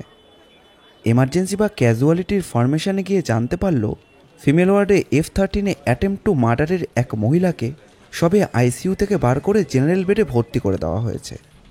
পুলিশ থেকে নাম লেখানো হয়েছে তরু দত্ত। চিফ মেট্রনের সঙ্গে দেখা করতে নিজের পরিচয় দিতে মেট্রন দিদি রেজিস্টার দেখে বললেন, আজ সকালেই তরু দত্ত নামে পেশেন্টটিকে বেডে দেওয়া হয়েছে। যদিও তার জ্ঞান ফিরেছে, কিন্তু কথা বলার অবস্থায় নেই। পুলিশের লোক হলেও আমাদের দয়ামায়া বলে কিছু নেই। আমাদের 2-1টা প্রশ্ন করার আছে। যদি দেখি উনি প্রশ্ন বা উত্তর দেবার অবস্থায় নেই, তাহলে আমাদের ফিরে যেতেই হবে। এটা আমাদের হাতে ছেড়ে দিন। আচ্ছা, মেয়েটিকে কি আর কেউ দেখতে এসেছিল? না, উনি তো এতদিন স্পেশাল কেয়ারে ছিলেন। তখন কারোরই হুকুম ছিল না দেখা করার। না, কেউই আসেনি। পুলিশের তরফ থেকে আপনারাই ফার্স্ট ভিজিটার। অবশ্য সংকটাপন্ন অবস্থায় লোকাল থানা থেকে রেগুলার খবরাখবর নেওয়া হয়েছে। ডাক্তার কি বলছেন? Is she now out of danger? সেটা ডাক্তারবাবুই জানেন, আর ওপরওয়ালাই জানেন। মেট্রন দিদি একেবারে ওপরতলা দেখিয়ে দিয়েছেন। এরপর আর কোনো যুক্তিতর্ক খাটে না। ওরা গিয়ে দাঁড়ালো 13 নম্বর বেডের সামনে। না, কোনো ভিজিটর নেই। তরু দত্ত নামের মেয়েটি চোখ বুজে শুয়ে আছে। ঘাড়ে, গলায় আর কাঁধে ব্যান্ডেজ। গলা দিয়ে খাবার নামবে না, তাই লিকুইড ফুডের নল শরীরে প্রিক করা আছে। নীল বেশ কিছুক্ষণ মেয়েটির মুখের দিকে তাকিয়ে রইল। মেয়েটি নিঃসন্দেহে সুন্দরী। কাটা কাটা নাক, চোখ মুখ, বিষণ্ণতা ছড়িয়ে আছে সারা মুখে, কুয়াশায় ঢাকা চাঁদের মতো। কিছুক্ষণ পর দীপুর উসখুসানি। বেজার মুখে বিড়বিড় করে বলল, চলো কাটি। মনে তো হয় না কোনো কথাবার্তা বলতে পারবো। চারিদিকে ব্যান্ডেজ, মুখে নল, হাতে ছুঁচ ফোটানো। জ্ঞান ফ্যান আছে বলে তো আমার মনে হচ্ছে না। তুই একটু চুপ করবি? বেশ, করলাম। তরু দত্তের কানে বোধহয় ওই ফিসফিসানির শব্দটা গিয়েছিল। ধীরে ধীরে চোখ খুলে তাকায়। এদিক ওদিক চোখ ফেরতে ফেরতে নীল আর দীপুকে দেখতে পায়। মুখে ফুটে ওঠে জিজ্ঞাসার চিহ্ন। কিছু বলার চেষ্টা করে, কিন্তু পারে না। নীল ধীরে ধীরে ওর সামনে টুলে গিয়ে বসে। ইশারায় ওকে কথা বলতে বারণ করে। পকেট থেকে নিজের আইডেন্টিটি কার্ডটা বার করে দেখায়। তরু দত্তের চোখে বিস্ময়। ভুরু উঠে যায় উপরের দিকে। অর্থাৎ জিজ্ঞাসা, কেন, কি জন্য? নীল তাকে পরিষ্কারভাবে জানালো যে তাকে কোনো জবাব দিতে হবে না। একটি খাতা ও পেন তার দিকে এগিয়ে দিল। সেখানে লিখে দিলেই নীল বুঝতে পারবে। নীল বলল, কানু সেনকে চেনেন? Film director. আপনার উপর অ্যাটেম্প্ট নেওয়া হয়েছিল ওনারই শুটিংয়ের সময়। চেনেন নাকি? তরু দত্ত লিখল, হ্যাঁ চিনি। ওনার ছবিতে আমার অভিনয় করার কথা ছিল, সেই জন্যই ওনার শুটিং দেখতে গিয়েছিলাম। আপনার কোনো শত্রু আছে যিনি আপনাকে খুন করতে চায়? তরুর উত্তর, আমার শত্রু অনেক। আশেপাশে অনেকেই আমাকে পছন্দ করে না। আমি নাকি খারাপ মেয়ে। তবে ওরা কেউ আমাকে খুন করবে না। কিন্তু হ্যাঁ মিস দত্ত, কিন্তুটা কি? তরু লেখে, ওরা আমাকে দিয়ে অনেক খারাপ কাজ করিয়েছেন, যা আমি করতে চাইনি। তার জন্য অনেক টাকাও দিয়েছেন। আমি বেরিয়ে আসতে চেয়েছিলাম, কিন্তু ওদের খপ্পর থেকে বেরোনো যায় না। বলুন, তারা কারা? তরু দত্ত লেখা থামিয়ে খানিকক্ষণ ঘাড় ফিরিয়ে চুপ করে থাকে। নীল ফের তাগিদ দেয়, মিস দত্ত, এটা কিন্তু খুব ভাইটাল পয়েন্ট। আপনি কি চান না অপরাধী ধরা পড়ুক? তরু লিখল, ওরা খুব সাংঘাতিক লোক। আপনার জীবনেরও সংশয় হতে পারে। কেন আমার জন্য আপনি বিপদের ঝুঁকি নেবেন? আমি মরে গেলেই তো ভালো হতো। আমার কথা চিন্তা করবেন না, আপনি তো মরেননি। সাংঘাতিক লোকগুলোকে তো বুক ফুলিয়ে ঘুরে বেড়াতে দেওয়া যায় না। একটু হিন্টস দিন। আবার কিছুক্ষণের জন্য তরুর কলম নিশ্চুপ হয়ে রইল। তারপর একসময় লিখল, east west trading centre. Suresh Kumar লোকটার আসল নাম কিনা জানি না, কিন্তু সর্বনাশা লোক। আমার শরীরটা লুটে পুটে নিয়েছে। ওদের বিজনেসটা কিসের? ইলেকট্রনিক গুডসের। TV, fridge, computer set. তবে ওটা ওদের শো বিজনেস। ড্রাগসের চোরাচালান, মেয়েদের পাচার সবই আন্ডারওয়ার্ল্ডের কাজকর্ম। সিনেমা লাইনে আসতে চেয়েছিলাম সেই কারণেই, পারিনি। ওখান থেকে বেরোনো যায় না। আর কয়েকটা মেয়ে ওদের হাতে খুনও হয়ে গেছে। ঠিক আছে, আপাতত আর কিছু জানার নেই। পরে যদি দরকার হয় তাহলে আসব। রাস্তায় এসে দীপু বলল, এরপর কি করবে? কি সব বলল তরু? সুরেশ কুমার সকালে হরিমাধব বাবু বললেন সুদেব কর। তরু দত্ত বলল লোকটার আসল নাম কিনা সেটা সে জানে না। একটা জিনিস বোঝা যাচ্ছে, কোনো একটা র্যাকেটের সঙ্গে তরু দত্ত জড়িয়ে গেছে। সেখানে ওর মান ইজ্জত দুটোই গেছে। বেরিয়ে আসার ইচ্ছে থাকলেও সে বেরোতে পারেনি। অবশ্য এসব ক্ষেত্রে বেরোনোও যায় না। বেরোতে গেলেই বা যারাই বেরোবার চেষ্টা করে তাদের মারা পড়তে হয়, যে অ্যাটেম্পটা নেওয়া হয়েছিল তরু দত্তের উপরে। কিন্তু সেটাই তো আমার প্রশ্ন। তোমার একার পক্ষে কি করে সম্ভব একজন শক্তিশালী গ্যাংয়ের বিরুদ্ধে লড়াই করা? আর এটা তো কোনো ঘরোয়া খুন বা চুরির ব্যাপার নয় যে মাথা কাটিয়ে তুমি অপরাধীকে ধরলে। তাই বলে তো হাত পা গুটিয়ে বসে থাকা যায় না। আগে তো লোকটাকে ডিটেক্ট করি। কে এই সুরেশ কুমার ওরফে সুদেব কর ওরফে কেউ একজন। তারপর রাঘব বড়াল আছে, নইলে পুলিশের আরও বড় ওপর মহল তো আছেই। সেসব অনেক পরের কথা। এখন কি বাড়ি ফেরা নাকি? ভেঞ্চারটা শুরু করতে হবে কাল থেকে। একটু পরেই সন্ধ্যা হয়ে যাবে। প্রথমেই সুরেশ কুমারের পাত্তা লাগাতে হবে, তারপর অবস্থা বুঝে ব্যবস্থা। উদয়ন অ্যাপার্টমেন্টের সি ব্লকের 3rd ফ্লোরে প্রায় 2000 স্কোয়ার ফিটের ফ্ল্যাট। ফ্ল্যাটের মালিক দীপক মালহোত্রা। বছর 50-এ সুঠাম সুপুরুষ এক যুবক। 50 হলেও তাকে সুপুরুষই বলা যায়। মেদহীন টান টান শরীর। তার আপাদমস্তকে চালচলনে একটা লেডি কিলার ভাব রয়েছে। ঘটনাটাও তাই। নিত্য নতুন মহিলা শরীর না পেলে তার যেন ভাত হজম হয় না। মালহোত্রার আর একটা পরিচয়, অন্য ব্যবসার সঙ্গে। ইস্ট ওয়েস্ট ট্রেডিংয়েরও মালিক তিনি। ইস্ট ওয়েস্টের ব্যবসাটা ওপর থেকে যতটা সরল এবং সাদাসিধে, ভেতর থেকে ঠিক ততটাই গোলমেলে। তরু দত্তের স্বীকারোক্তিতে তার আভাস আমরা আগেই পেয়েছি। আর সেই ব্যবসার মালিক দীপল মালহোত্রার মূল কারিগর যাকে বলা যেতে পারে, অর্থাৎ মালহোত্রার ডান হাত সুরেশ কুমার ওরফে সুদেব কর। এখন এই মুহূর্তে মালহোত্রা আর সুদেব মুখোমুখি বসে আছেন।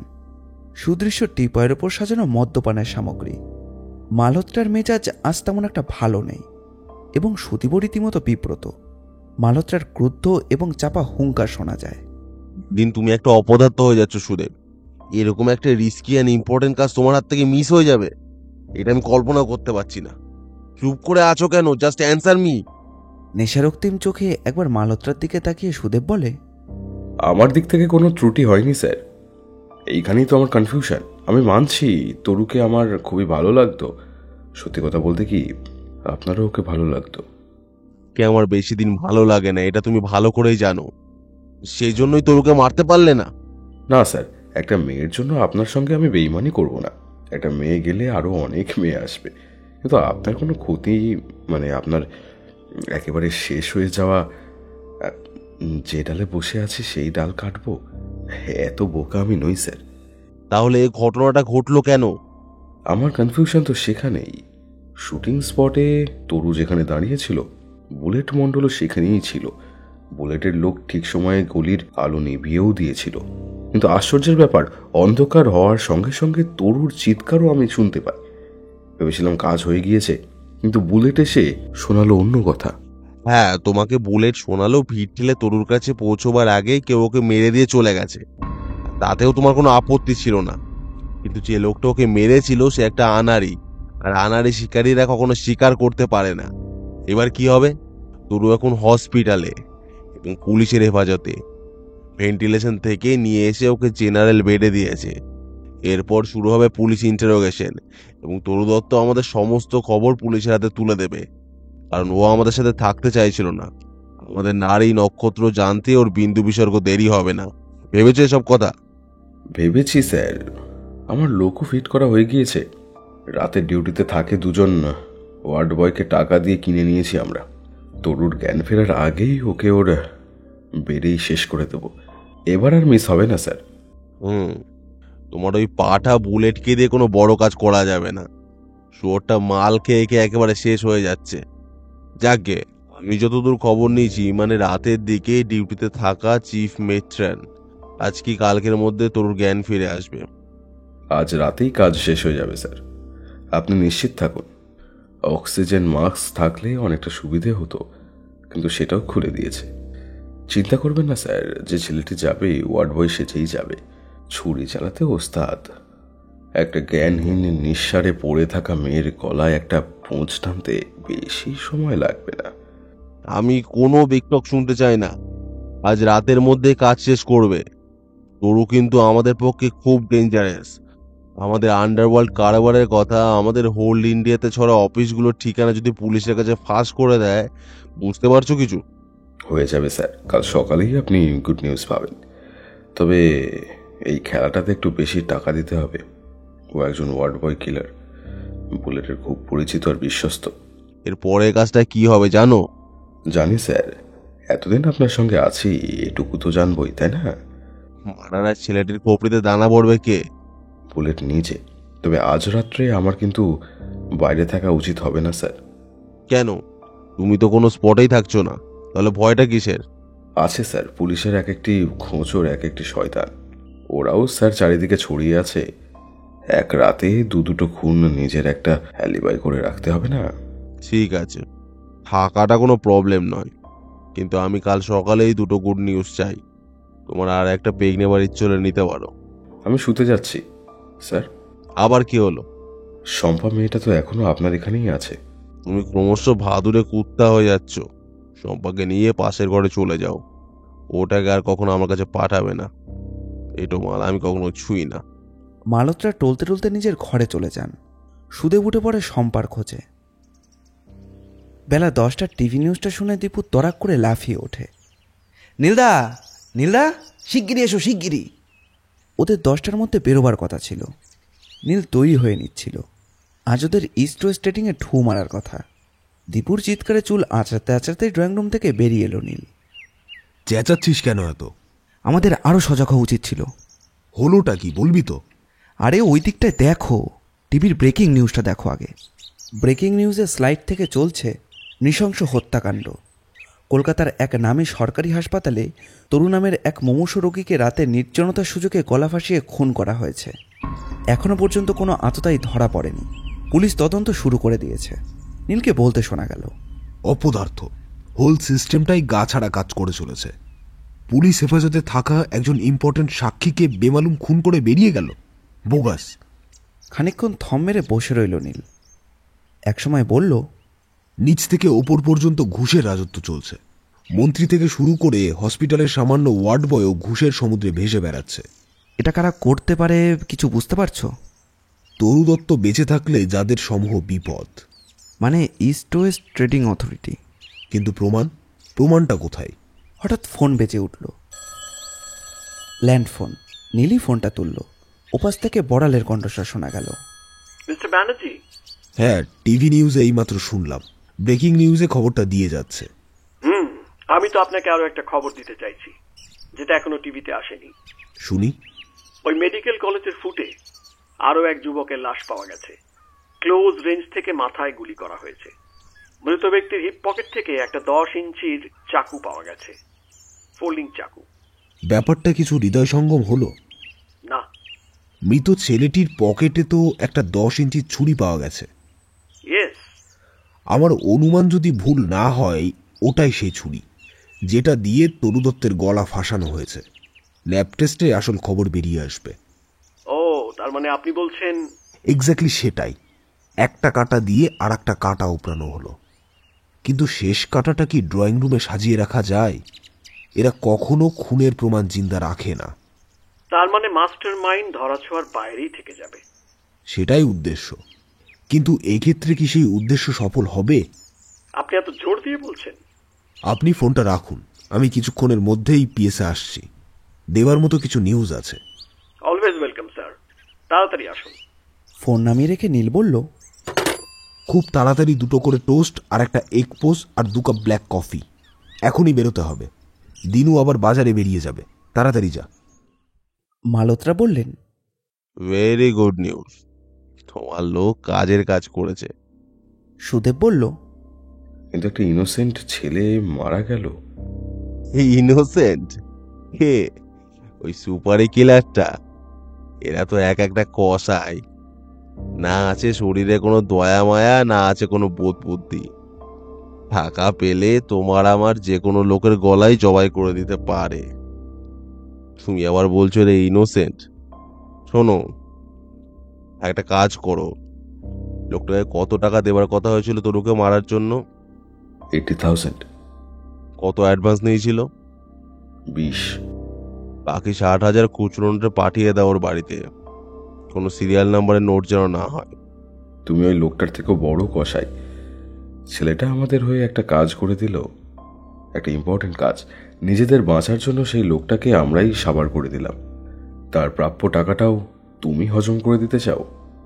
রাবিশ, আজ নয়, 1 সপ্তাহের মধ্যে খেপে খেপে টাকা পাঠাবে। কে আছে ওর বাড়িতে? ওর বউ আর ছেলে। ঠিক আছে, পুরো 60,000 টাকায় পাঠাবে, মনে থাকবে? আর বুলেটের হাত দিয়ে নয়, অন্য কোনোভাবে, যাতে কেউ সন্দেহ না করে।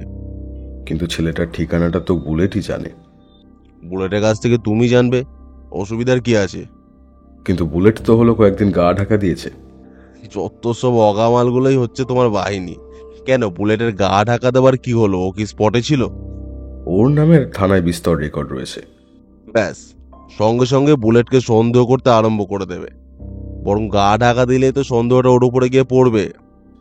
শহরে, বিশেষ করে কলেজ স্ট্রিটের চত্বরে কোনো বড় ধরনের মার্ডার টার্ডার হলে পুলিশের সন্দেহ ওর উপরেই গিয়ে পড়ে আগে। ওকে বলো চুরি পরে রান্না করে গিয়ে হেসেল ঠেলতে। ননসেন্স। এনিওয়ে, বুলেটকে আমি বিশ্বাস করি না। ওর মুখটাও আমি কোনোদিন ভালো করে দেখিনি। হয় তুমি নিজে গিয়ে, নয়তো আর কাউকে দিয়ে ছেলেটির বউয়ের হাতে টাকাটা দিয়ে আসবে। আর হ্যাঁ, আমাদের আসানসোলে 1 ট্রাক মাল যাওয়ার কথা ছিল, সেটা যাচ্ছে কবে? এখনো 2-3 দিন দেরি আছে, ঠিক সময় পৌঁছে যাবে। কে যাচ্ছে সঙ্গে? রহমত আর শম্পা। আবার শম্পা? এর আগে তরু তরু করে মাথা খেতে, এখন শম্পা? বিশ্বাসযোগ্য? হ্যাঁ স্যার, তরুর কিছু পিছুটান ছিল, তারপরও ওর আবার অনেস্টি ইগো ছিল। পাপ পুণ্য নিয়ে মাথা ঘামাতো। এর অবশ্য ওসব কিছু নেই। এর কেবল টাকার দরকার। টাকা পেলেই হলো। শুতেও টাকা, মাল ডেলিভারি দিতেও ইচ্ছা। থানায় আসতেই রাঘব বড়াল জিজ্ঞাসা নেত্রে শিখবাবুকে দেখে একটু সজাগ হলেন। জি বাইঠিয়ে বলুন, আপনার অ্যালিগেশনটা কি? হরবিন্দর প্রথমে তার মাথার টুপিটা খুলে ফেলল, তারপর আস্তে আস্তে দাড়ি গোফের খোলস। আরে মিস্টার ব্যানার্জি, আপনি? আমাকে তো ঘোল খাইয়ে দিয়েছেন মশাই। আরে কোন শালা বলবে আপনি নীল ব্যানার্জি? হ্যাঁ, তাই ধরাচুর উপরে কোথা থেকে? রাঘব বোয়ালটির সন্ধান পাইনি, কিন্তু পুটিটাকে জরিপ করে এলাম। একটা কাজ আপনাকে ইমিডিয়েট শুরু করে দিতে হবে। বলুন, কি করতে হবে? আপনার সোর্সটা কি রকম অ্যাক্টিভ, মানে এফিশিয়েন্ট? দারুণ। সুদেব লোকটার ওপর এখন থেকে নজর রাখতে হবে। ও কোথায় যায়, কি করে, কার কার সঙ্গে ওর মোলাকাত। লোকটা মোটেই সুবিধের নয়।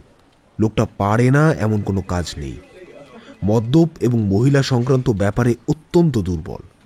তরু দত্ত তার জ্বলন্ত প্রমাণ। মেয়েটিকে নষ্ট করেছে ওই লোকটাই। ওর অর্থনৈতিক দুর্বলতার সুযোগ নিয়ে ওদের আন্ডারগ্রাউন্ড বিজনেসের সঙ্গে যুক্ত করে নিয়েছিল। এটা তরু দত্তের স্বীকারোক্তি। আপনি এগুলো জানলেন কিভাবে? যে রাত্রে তরু দত্ত খুন হয় সেই দিনই হসপিটালে আমি ওর সঙ্গে মিট করি। মেয়েটি মুখে কোনো কথা বলতে পারেনি, তবে ওর হাতের লেখায় ওর জবানবন্দির ডিটেলস আমার কাছে আছে। পরে প্রমাণ হিসাবে সেটা ব্যবহার করা যাবে। আপনি তো একটা দারুণ কাজ করেছেন। যে ছেলেটি মার্ডার হয়েছে তার পরিচয় কিছু পেয়েছেন? বসে নেই মশাই, বসে নেই। ছেলেটির নাম শেখ কালু। বয়স ওই 28-29 মতন। একজন কুখ্যাত সুপারি কিলার। পুলিশের খাতায় ওর নাম গেড়ে বসে আছে। বছর 2 আগে একটি মেয়েকে ফুসলিয়ে বার করে এনে তাকে বিয়ে করে। মেয়েটির নাম হাসিনা বিবি। বছর খানেকের একটা বাচ্চাও আছে ওদের। থাকে ওই তিলজলার একটা সেমি বস্তিতে। গুড। আরও খবর আছে। শেখ কালু মার্ডার হওয়া 2-3 দিন পর হাসিনা বিবি তিলজলা থানা একটা এমডি করে। তার স্বামীকে সে খুঁজে পাচ্ছে না। মিসিং ডায়েরির মধ্যে হাসিনা বিবির বাড়ির ঠিকানাটাও দেওয়া আছে। অর্থাৎ মেয়েটির ওপর নজর রাখা দরকার। আচ্ছা, ট্রেডিং কোম্পানির মালিকের ডাটা কিছু জানেন? জানি বই কি, দীপক মালহোত্রা। ওপরের ব্যবসাটা ভরং। আন্ডারগ্রাউন্ড বিজনেস, ড্রাগসের চোরাচালান। এই হাসিনা বিবিকে না আবার সাবার করে দেয়। কি কারণে? হাসিনা বিবি মিসিং ডায়েরি করিয়েছে। পুলিশ এবার তাকেও জেরা করবে। স্বামীর অ্যাক্টিভিটিস তার পক্ষেও জানা সম্ভব। কান টানলে মাথার খোঁজও তো পাওয়া যায় নাকি? আমার অনুমান ওরা হাসিনা বিবিকে ছেড়ে রাখবে না। যে করেই হোক ওরা মুখ বন্ধ রাখার চেষ্টা করবে, হয় টাকার লোভ দেখিয়ে, নয়তো জানে খতম করে। আমার সোর্স আজ থেকেই কাজে লেগে পড়বে। তিলজলা থানার ওসির সঙ্গে আমি যোগাযোগ করছি। আপনাকে বেশি চিন্তিত দেখাচ্ছে মিস্টার ব্যানার্জি। কি এত ভাবছেন? বলা যাবে না? ভাবছি তো ব্রাদার অনেক কিছুই, কিন্তু ঠিক কি ভাবছি সেটা আপনাকে গুছিয়ে বলে উঠতে পারবো না। অ্যাকচুয়ালি আমি নিজেও জানি না আমার নেক্সট স্টেপিংটা কি হবে। এনিওয়ে, আজ উঠি। সময় মতো আপনার সঙ্গে যোগাযোগ করে নেব। এই কেসে আপনার কিন্তু দুটি কাজ, সুদেব অ্যান্ড হাসিনা বিবি। মনে রাখবো। And thank you for your cooperation. Sudeb পৌঁছে গেছে শেখ কালুর বউয়ের কাছে। কথা না বাড়িয়ে সুদেব লাল মাটির দেওয়ালে কাঠের দরজার কড়া নাড়ল। বার তিনে কড়া নাড়ার পর দরজা খুলে দাঁড়ালো এক 19-20 বছরের মেয়ে। সুদেবের চমক লাগে। মেয়েটির হাতে ছিল একটা কেরোসিনের কুপি। সেই নরম আলোতে সুদেবের মনে হলো যেন গোবরের বুকে টুসটুসে এক পদ্ম। যদিও মেয়েটি সুন্দরী, কিন্তু সারা মুখে বিষণ্ণতা ছড়িয়ে রয়েছে। মেয়েটি স্পষ্ট বাংলায় জিজ্ঞাসা করল, কাকে চাইছেন?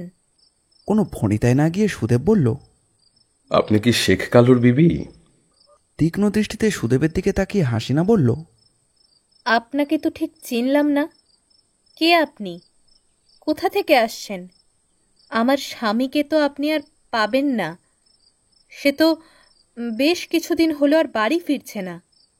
কেন, খবর নিয়েছেন? কোথায় খবর নেব? উনি কি প্রায়ই এরকম করতেন? করতেন, 2-1 দিনের জন্য। ওনার না ফেরার কোনো কারণ কি আন্দাজ করতে পারেন? না। কোথায় যেতে পারেন? জানি না। আপনি তার বিবি, আপনাকেও কিছু বলে যাননি? না। নিশ্চয়ই থানায় কোনো মিসিং ডায়েরি করেছেন। কি হবে ওসব করে? ওসব ডায়েরি টায়েরি বড় লোকদের জন্য, মন্ত্রীবাবুদের জন্য। আমরা ডায়েরি লেখায় সেটা আস্থা করে চলে যায়। আপনার আর কি কিছু বলার আছে? হ্যাঁ, বলার আছে, কিন্তু সেটা এভাবে রাস্তায় দাঁড়িয়ে বলাটা যাবে না। আপনি ঠিক কি করতে বা বলতে চাইছেন বলুন তো? ঘরে কোনো টুলটুল আছে? একটু বসার দরকার ছিল। এঁদো বস্তির এঁদো ঘরে কি আপনার মতো সাহেব সুভদ্রা বসতে পারবেন? বসতেই হবে, আমায় বিশ্বাস করতে পারে। কোনো বদমতলব নিয়ে আমি আসিনি। আসুন, তবে কোনো বেয়াদবির মতলব থাকলে এ বস্তি থেকে বেরোতেই পারবেন না। আপনার হাজবেন্ড শেখ কালু আপনার কোম্পানিতে কিছু কাঠের কাজের অর্ডার দিয়েছিল, সেটা জানেন? কিছু একটা অর্ডার পেয়েছিলেন, সেটা কি তা আমি জানি না। তবে হ্যাঁ, কাঠের কাজও ভালোই করত। আমরা কিছু টাকা অ্যাডভান্স দিয়েছিলাম। জানা আছে কত টাকা? 20,000। হ্যাঁ, 20,000। কাজও আরম্ভ করেছিল। মোট কত টাকার কন্ট্রাক্ট ছিল আপনি জানেন? না। 50,000 টাকা। তা হবে। টাকা কড়ির ব্যাপারে আমায় কিছু জানাতো না। That's no problem. এবারে আপনাকে একটা সত্যি কথা জানাই, শেখ কালু অজ্ঞাত আততায়ীর হাতে মার্ডার হয়ে গিয়েছে। সম্ভবত পুলিশ সেটা জানে না। আপনি জানলেন কিভাবে? মেডিকেল কলেজের সামনেও ডেড বডিটা পাওয়া যায়। কেন, পুলিশ সে ব্যাপারে আপনাদের কোনো কিছু জানায়নি? না। ওদের সময় কোথায়? কে কোথায় মরল, কে গুম হয়ে গেল, এসব খবর জেনেও জানতে পারিনি। আমার স্বামী তো কোনো কেউকেটা নয়। আপনার স্বামীর মৃত্যুতে আমরা খুবই দুঃখিত। তাই আমাদের মালিক বাকি প্রাপ্য ওনার 30,000 টাকা 3 খেপে দেবার কথা ভেবেছেন। আপনার এখন টাকার দরকার। প্রথম কিস্তির টাকাটা আজ নিয়ে এসেছি। বলেই অ্যাটাচি থেকে একটা 10,000 টাকা 500 ও 100 মেশানো বান্ডিল হাসিনার সামনে এগিয়ে দিল। এটা রাখুন, বাকি 20,000 আরও 2 খেপে দিয়ে যাবেন। মাত্র 50,000 টাকা আমার স্বামীর লাইফের দাম? আমরা তো আপনার স্বামীর লাইফের দাম হিসেবেই টাকাটা দিচ্ছি না। এমনকি আমাদের কোম্পানিতে কাজ করতে করতে কোনো অ্যাক্সিডেন্টে উনি মারা যাননি। আমাদের মালহোত্রা সাহেব খুবই দয়ালু প্রকৃতির মানুষ। তাই এটা ওর দয়ার দান। এভাবে নেবেন না, অন্য কোনো মালিক হলে এটাও দিত না। এটা সিম্প্যাথি বলতে পারেন। আপনি কতদূর লেখাপড়া করেছেন? তা দিয়ে আপনার কি দরকার? দরকার আছে তাই জিজ্ঞেস করছি। আমি কোনো মাদ্রাসায় পড়িনি। আমার বাবারও কাঠের গোলা ছিল। কালু ওখানেই মিস্ত্রির কাজ করত। আমি যখন হায়ার সেকেন্ডারি পরীক্ষায় বসার প্রস্তুতি নিচ্ছি, কালু একরকম জোর করেই আমাকে তুলে এনে শাদি করে, যার জন্যে বাবা কাকার সঙ্গে আমার আর কোনো সম্পর্ক নেই। এবার কি করবেন? জানি না। আপনি যখন হায়ার সেকেন্ডারি পর্যন্ত পড়েছেন। পাশও করেছিলাম। Very sad. মোটামুটি শিক্ষিত একটা মেয়ে। যাকে, এটা আপনাদের ব্যক্তিগত ব্যাপার। চাকরি করবেন? চাকরি? কোথায়? ইস্ট ওয়েস্ট ট্রেডিং সেন্টারে। আমার এই বিদ্যে নিয়ে? আপনাকে যে কাজ দেওয়া হবে তাতে হায়ার সেকেন্ডারি ইজ এনাফ। বলুন করবেন কিনা, তাহলে আমি মালিকের সঙ্গে কথা বলি। কিন্তু আমার একটি 1 বছরের মেয়ে আছে। তাকে ফেলে রেখে তো আমি সারাদিনের জন্য বাইরে থাকতে পারবো না। ওটা কোনো ব্যাপার নয়। মোটামুটি যে মাইনে পাবেন, মেয়েকে কোনো ক্রিজে রেখে আপনি ইজি চাকরি সামলাতে পারবেন। আজকাল মেয়েরা অনেক অ্যাডভান্স হয়ে গিয়েছে। এখন বহু মেয়েই সিঙ্গেল মাদারের ভূমিকায় আছেন। এনিওয়ে, আমি আপনাকে কোনো জোর করব না। তবে একটা কথা বলতে পারি, এই সামান্য কটা টাকা পেয়ে আপনি তো আপনার মেয়েকে মানুষ করতে পারবেন না। একটা পার্মানেন্ট ইনকাম থাকলে দেখবেন অনেক প্রবলেম সলভ হয়ে গিয়েছে। ঠিক আছে, আমি নেক্সট যেদিন আসবো আপনার ডিসিশন আমাকে জানিয়ে দেবেন। কিন্তু আপনি তো টাকাটা দিয়ে আমার কাছ থেকে কোনো সই সাবুত করে নিলেন না। একসঙ্গে করে নেব। হাসিনার চোখে কেমন যেন একটা কৌতূহল ফুটে উঠল। ও বলল, কিন্তু আপনি আমাকে কি জন্য, কোন কারণে টাকাটা দিলেন সেটুকু যে লিখে দিতে হবে। এরকম হয় নাকি? হয় মিস্টার, হয়। আমি আপনাকে কতটুকু চিনি? উপযাচক হয়ে আপনি আমায় 10,000 টাকা দিলেন। কেউ জিজ্ঞেস করলে আমি তো কোনো সদুত্তর দিতে পারবো না। টাকাটা আমি কোথা থেকে পেলাম তার কি জবাব দেব?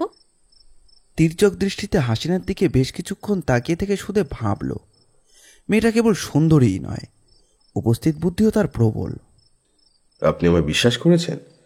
সরি মিস্টার, আমার স্বামীর মৃত্যুর পর ওই বিশ্বাস বস্তুটি আমার মধ্যে আর নেই। আপনার যদি অসুবিধা থাকে আপনি টাকাটা নিয়ে চলে যেতে পারেন। খানিকক্ষণ নীরবে থাকতে থাকতে শুধু ভাবল, এইরকম একটা তুখোর মেয়েই তার দরকার, যেটা তরু পারেনি, নমিতা পারেনি, শম্পা পারেনি। মালতটাকে প্যাচে ফেলতে গেলে এই মেয়েটি একদিন তার অনেক কাজে লাগবে। কোনো প্রশ্ন না করে সুদেব অ্যাটাচে খুলে একটা প্যাড বার করল। লিখল, শেখ কালুর আকস্মিক দুর্ঘটনায় মৃত্যুর জন্য হাসিনা বিবিকে কোম্পানির তরফ থেকে 50,000 ক্ষতিপূরণ বাবদ দেওয়া হবে। ক্ষতিপূরণ দেওয়া হবে কয়েকটা কিস্তিতে। প্রথম কিস্তির 20,000 টাকা আগেই দেওয়া হয়েছে। আজ দ্বিতীয় কিস্তির 10,000 টাকা দেওয়া হলো। সই করে কাগজটা ফেরত দেয় হাসিনা। হাসিনার লেখাটা পড়ার পর টাকাটা তুলে নেয়। আর কোনো সমস্যা নেই তো? না। আপনি নেক্সট কবে আসবেন? আপনার মোবাইল ফোন আছে? এখন বাড়ির কাজের মেয়ের হাতেও মোবাইল থাকে। ফোন করেই আসবো। সুদেব চলে যাওয়ার পর রহস্যময় একটা হাসি ফুটে ওঠে হাসিনার মুখে। ও নল টিপে একজনকে ফোন করে, অন্য কোনো একজনকে। খুব আবেশে আরামে টেবিলে বসে মেজাজে কান খোঁজাচ্ছিলেন ইন্সপেক্টর বড়াল। বাধা পড়ল, টেবিলে ফোন বাজছে। এএসআই সৌমেন তখন পাশেই বসে মিসিং ডায়েরির পাতা উল্টাচ্ছিল। ফোনটা বাজছে, ধরতে পারছ না? খেকিয়ে উঠলেন। কান খোঁচানির আরামটা তখন উপভোগ করে যাচ্ছেন। ফোনটা তুলেই সৌমেন বলল, ইয়েস, বড়তলা থানা স্পিকিং। আপনি কে বলছেন? আপনি কাকে চাইছেন? আপনাদের বড়বাবু মিস্টার বড়ালকে। আমি তিলজালা থানার OC Nisar Hossain. 1 minute sir. বলে ফোনটা এগিয়ে দিল বড়ালের দিকে। কে? নিসার হোসেন, তিলজলা থানা। কাঞ্চুল কোনো শেষ। ফোন ধরে বললেন, হ্যাঁ বলুন sir, what news? Serial killer Sheikh কালুর বিবির কাছ থেকে ফোন এসেছিল। ওর বিবি তো একটা এমডি করে গেছিল না? হ্যাঁ, একটা জব্বর খবর দিল। তাই? বলুন, খবরটা কি? একটা লোক সুটেড বুটের ওর সঙ্গে দেখা করতে এসেছিল। সে নাকি ইস্ট অ্যান্ড ওয়েস্ট ট্রেডিং সেন্টারের ম্যানেজার। একটা ট্রেডিং সেন্টারের ম্যানেজার একজন খুনি স্ত্রীর সঙ্গে দেখা করতে আসে কোন সুবাদে? না না না না, নিশ্চয়ই কোনো মতলব আছে। মতলবটা ঠিক কি সেটা বোঝা যাচ্ছে না, তবে শেখ কালুর মৃত্যুর কম্পেনসেশনের জন্য আপাতত 10,000 টাকা দিয়েছি। এর আগেও নাকি 20,000 টাকা দিয়েছিল কালুর হাতে, বলে গেছে বাকি 20,000 টাকা নাকি দুঃখে পেয়ে মেটাবে। ইন্টারেস্টিং। আরো ইন্টারেস্টিং ব্যাপার আছে, কালুর বউকে চাকরির অফার করেছে কোম্পানির পক্ষ থেকে। চাকরির অফার? Very strange. কালুর বউ কি লেখাপড়া জানে নাকি? হ্যাঁ, ও হায়ার সেকেন্ডারি পাশ করেছে। এ তো সিনেমার গপ্প হচ্ছে মশাই। একজন অশিক্ষিত প্রফেশনাল কিলারের বউ হায়ার সেকেন্ডারি পাস? হ্যাঁ, সুদেব কর হচ্ছে কোম্পানির ম্যানেজার। বলেন কি মশাই? আরে মিস্টার ব্যানার্জি তো সেদিন এই লোকটার কথাই বলছিলেন। লোকটিকে নাকি মিস্টার ব্যানার্জির খুবই সাসপিশিয়াস বলে মনে হয়েছে। এই মিস্টার ব্যানার্জিটা আবার কে? আপনাদের কোনো সোর্স? আরে না মশাই না, উনি একজন নামকরা প্রাইভেট ইনভেস্টিগেটর। আমাদের ওপর মহলে ওনার প্রভাব বেশ ভালো। সে যাই হোক, আপনার নেক্সট বক্তব্যটা বলুন। লোকটি আবার টাকা নিয়ে আসবে এবং তার ফোন নাম্বারও দিয়ে গিয়েছে, ফোন করে আসবে সেটাও জানিয়ে গিয়েছে। তাহলে লোকটাকে অ্যারেস্ট করা দরকার, আপনি কি বলেন? কোন গ্রাউন্ডে আপনি তাকে অ্যারেস্ট করবেন? চার্জটি কি? আপাতত সুদেব করের কোনো ব্যাড মোটিভ তো আমরা সন্ধানে পাচ্ছি না। কোম্পানির পক্ষ থেকে সে এসেছে। শেখ কালু নাকি ওদের কোম্পানিতে কিছু কাঠের কাজের বরাত পেয়েছিল, কাজটা শেষ করতে না পারলেও লোকটা অজ্ঞাত। আততায়ীর হাতে খুন হয়েছে। কোম্পানি অডিট অফ সিম্প্যাথি তাকে টাকা কম্পেনসেট করতেই পারে, মেয়েটাকে চাকরির অফারও দিতে পারে। এতে অপরাধটা কোথায়? আপনার কথা মেনে নিচ্ছি। অ্যাকর্ডিং টু ব্যানার্জিস অ্যাজাম্পশন লোকটা সুবিধের নয়, কিন্তু সেটা তো অনুমান মাত্র। তরু দত্ত খুনের ব্যাপারেও আমরা সুদেব লোকটাকে কোনোভাবেই জড়াতে পারছি না। যদিও জানি সে কালুর কাছ থেকে পাওয়া রক্তমাখা ছুরিতে যে ব্লাড স্যাম্পল পাওয়া গেছিল সেটা তরু দত্তের ব্লাড গ্রুপের সঙ্গে মিলে গেছে। ইভেন ছুরির বাঁটে সে কালুর ফিঙ্গারপ্রিন্টও মিলে গেছে। কিন্তু এতে সুদেব করের যোগাযোগ কোথায়? এখনো পর্যন্ত আমরা কিন্তু দীপক মালহোত্রার আন্ডারগ্রাউন্ড বিজনেসের কোনো প্রমাণ পাইনি। মজার ব্যাপারটা কি জানেন? আমরা বুঝতে পারছি, অনুমানও করতে পারছি, এই ইস্ট অ্যান্ড ওয়েস্ট ট্রেডিংকে ঘিরে কিছু রহস্য জড়িয়ে আছে। কিন্তু প্রমাণ কই? আমার সোর্স আমাকে একটা খবর দিয়েছে। সেটা কি? আপনাদের সেন্ট্রাল কলকাতার একজন নোটোরিয়াস গুন্ডা বা মস্তান যাই বলুন না কেন, বুলেট মন্ডল, প্রায় ট্রেডিং কোম্পানিতে যাতায়াত করে এবং সুদেব করের সঙ্গেও দেখা সাক্ষাৎ করে। অবশ্য এটা ভেতরের খবর। একটা কথা নিশ্চয়ই মানবেন, একটা প্রবাদ আমরা প্রায় ইউজ করি, সর্ষের মধ্যেই ভূতের আড্ডাখানা। এই প্রবাদটা এখানে কি কারণে প্রযোজ্য? কোম্পানির অ্যাক্টিভিটিস এবং ওদের মাহিনের স্ট্রাকচারটা খুবই ব্যাড, আর তা নিয়ে শ্রমিক অসুস্থ আছেই। এর আগে কয়েকজন মাইনে টাইনে বাড়ানোর ব্যাপার নিয়ে প্রতিবাদে সামিল হয়েছিল। পরবর্তীকালে সেসব ফিগারগুলোর অপঘাতে মৃত্যু ঘটেছে।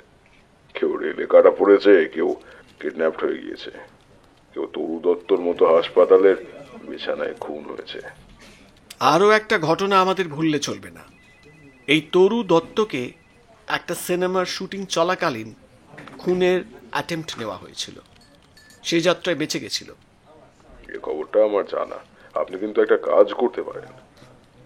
বুলেট মন্ডল কিন্তু কুখ্যাত লোক, তাকে যে কোনো গ্রাউন্ডেই তুলে নেওয়া যায়।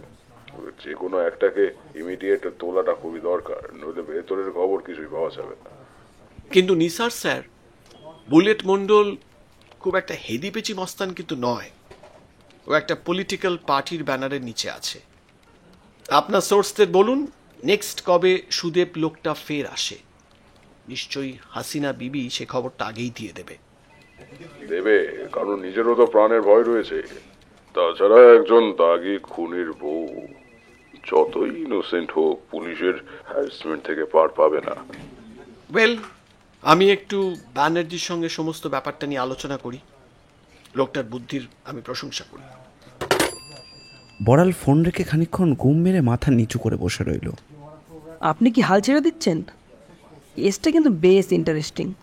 কেঁচো খুঁড়তে কেউটোর সন্ধানও পাওয়া যেতে পারে। খোঁচাটা হজম করেন। সৌমেনের কথার কোনো উত্তর না দিয়ে ওসি মোবাইলের নব পুশ করলেন। সঙ্গে সঙ্গেই সাড়া মিলল নীল ব্যানার্জির। তিনি জানতে চাইলেন যে কি করছেন। নীল বলল, আজ দীপু বাজার থেকে কিছু ঢ্যাঁড়স কিনে এনেছে, সেগুলোই কাটছি, পরে ভাজতে বসবো। মাথার ওপর চাকরির খাড়া তো নেই, ঠাট্টা তো করবেনি। একবার আসবেন, অনেক কিছু জট পাকানো ব্যাপার ঘটে গেছে। বিকেলের দিকে যাব, অসুবিধে নেই তো? অসুবিধের প্রশ্নই নেই, এলেই আনন্দ পাবো। আপনার হাসিনা বিবি তো একটা দারুণ কাজ করে রেখেছে। সুদেবের হাতে লেখা, কোম্পানির প্যাডে ওকে দিয়ে লিখিয়ে নিয়েছে ওকে 50,000 টাকা দেওয়া হবে। ছুঁচ হয়ে ঢোকার ওটাই তো রাস্তা। কিরকম?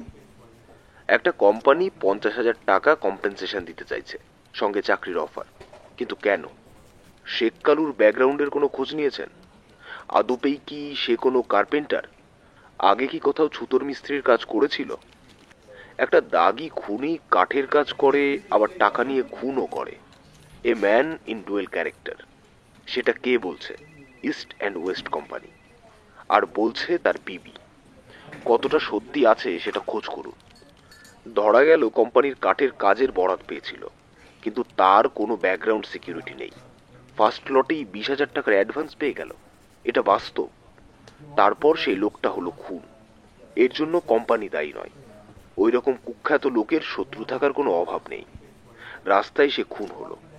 হতাশার কথা, ঠিক তার আগেই সে তরু দত্তকে খুন করে এসেছে। সেদিন রাত্রে হসপিটালের চিফ মেট্রন ছিল, 2 জন ওয়ার্ড বয় ছিল। তারা শেখ কালুকে আইডেন্টিফাই করেছে। মেট্রন গাইগুই করলেও সেও অস্বীকার করেনি। আপনি কি হলফ করে বলতে পারেন একজন সিরিয়াল কিলারকে তরু দত্তকে হত্যা করার জন্য ওই টাকাটাই কন্ট্রাক্ট করা হয়নি? ভালো করে খোঁজ নিলেই জানবেন ওই সময় ওদের কোনো কাঠের কাজই হয়নি। এবং আমার সহকারী দীপু কয়েকজনকে বাজিয়ে দেখেছে। তখন ওদের কোনো ফার্নিচার তৈরির কাজ হচ্ছিল না। মোস্ট ভাইটাল নিউজ, 50 না 80,000 টাকা কোম্পানির মালিকের অ্যাকাউন্ট থেকে তোলা হয়েছিল। আর সেই 80,000 টাকা ক্যাশ দেওয়া হয়েছিল সুদেব করের হাতে। একটু ভাবুন, ঠান্ডা মাথায় ভাবুন।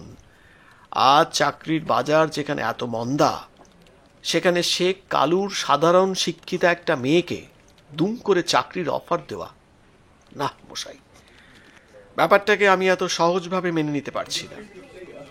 আমি সাদা চোখে বলছি, টাকা দেওয়া এবং চাকরির অফার দেওয়া মুখ বন্ধ করার টেকনিক।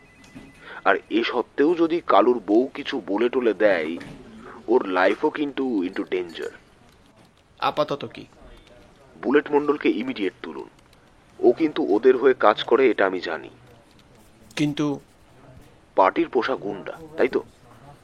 মেড়া লড়ে খুঁটির জোরে। পার্টি তখনই লড়বে যখন দেখবে লোকটা পার্টির পক্ষে ইনএভিটেবল। পার্টি সাধারণ কোনো খুন খারাপির মধ্যে দাগি আসামির জন্য লড়বে না। তাদের একটা বুলেট গেলে 10টা মেশিন গান এসে যাবে। সাধারণ ছাপোষা লোক হলে হয়তো ভয়টয় পেত, কিন্তু ভুলে যাবেন না আপনার গায়ে একটা সরকারি উর্দি আছে। অন্তত তার সম্মানটা রাখুন। সোমেন, মালটাকে তোলো। কয়েকটা 3rd ডিগ্রি অ্যাপ্লাই করে দেখি বাছা ধনের মুখ দিয়ে কথা সরে কিনা। কিন্তু ব্যানার্জি সাহেব, আপনি এত নীরব হয়ে গেলেন কেন? শূন্য কুম্ভ হলে আওয়াজটা বেশি হতো। যথাসময়ে জানবেন কি করছি। একটা প্রচন্ড সংশয় আমাকে কুড়ে খাচ্ছে। সেটা কি? আপাতত সেটা সেটাই রেখে দিন। সেটা আরো গভীর জলের ব্যাপার। অবশ্য শেষ কাজটা তো আপনাকেই করতে হবে, তবে সেই দিনটা আসবে আরো পরে। আপাতত বুঝেছি।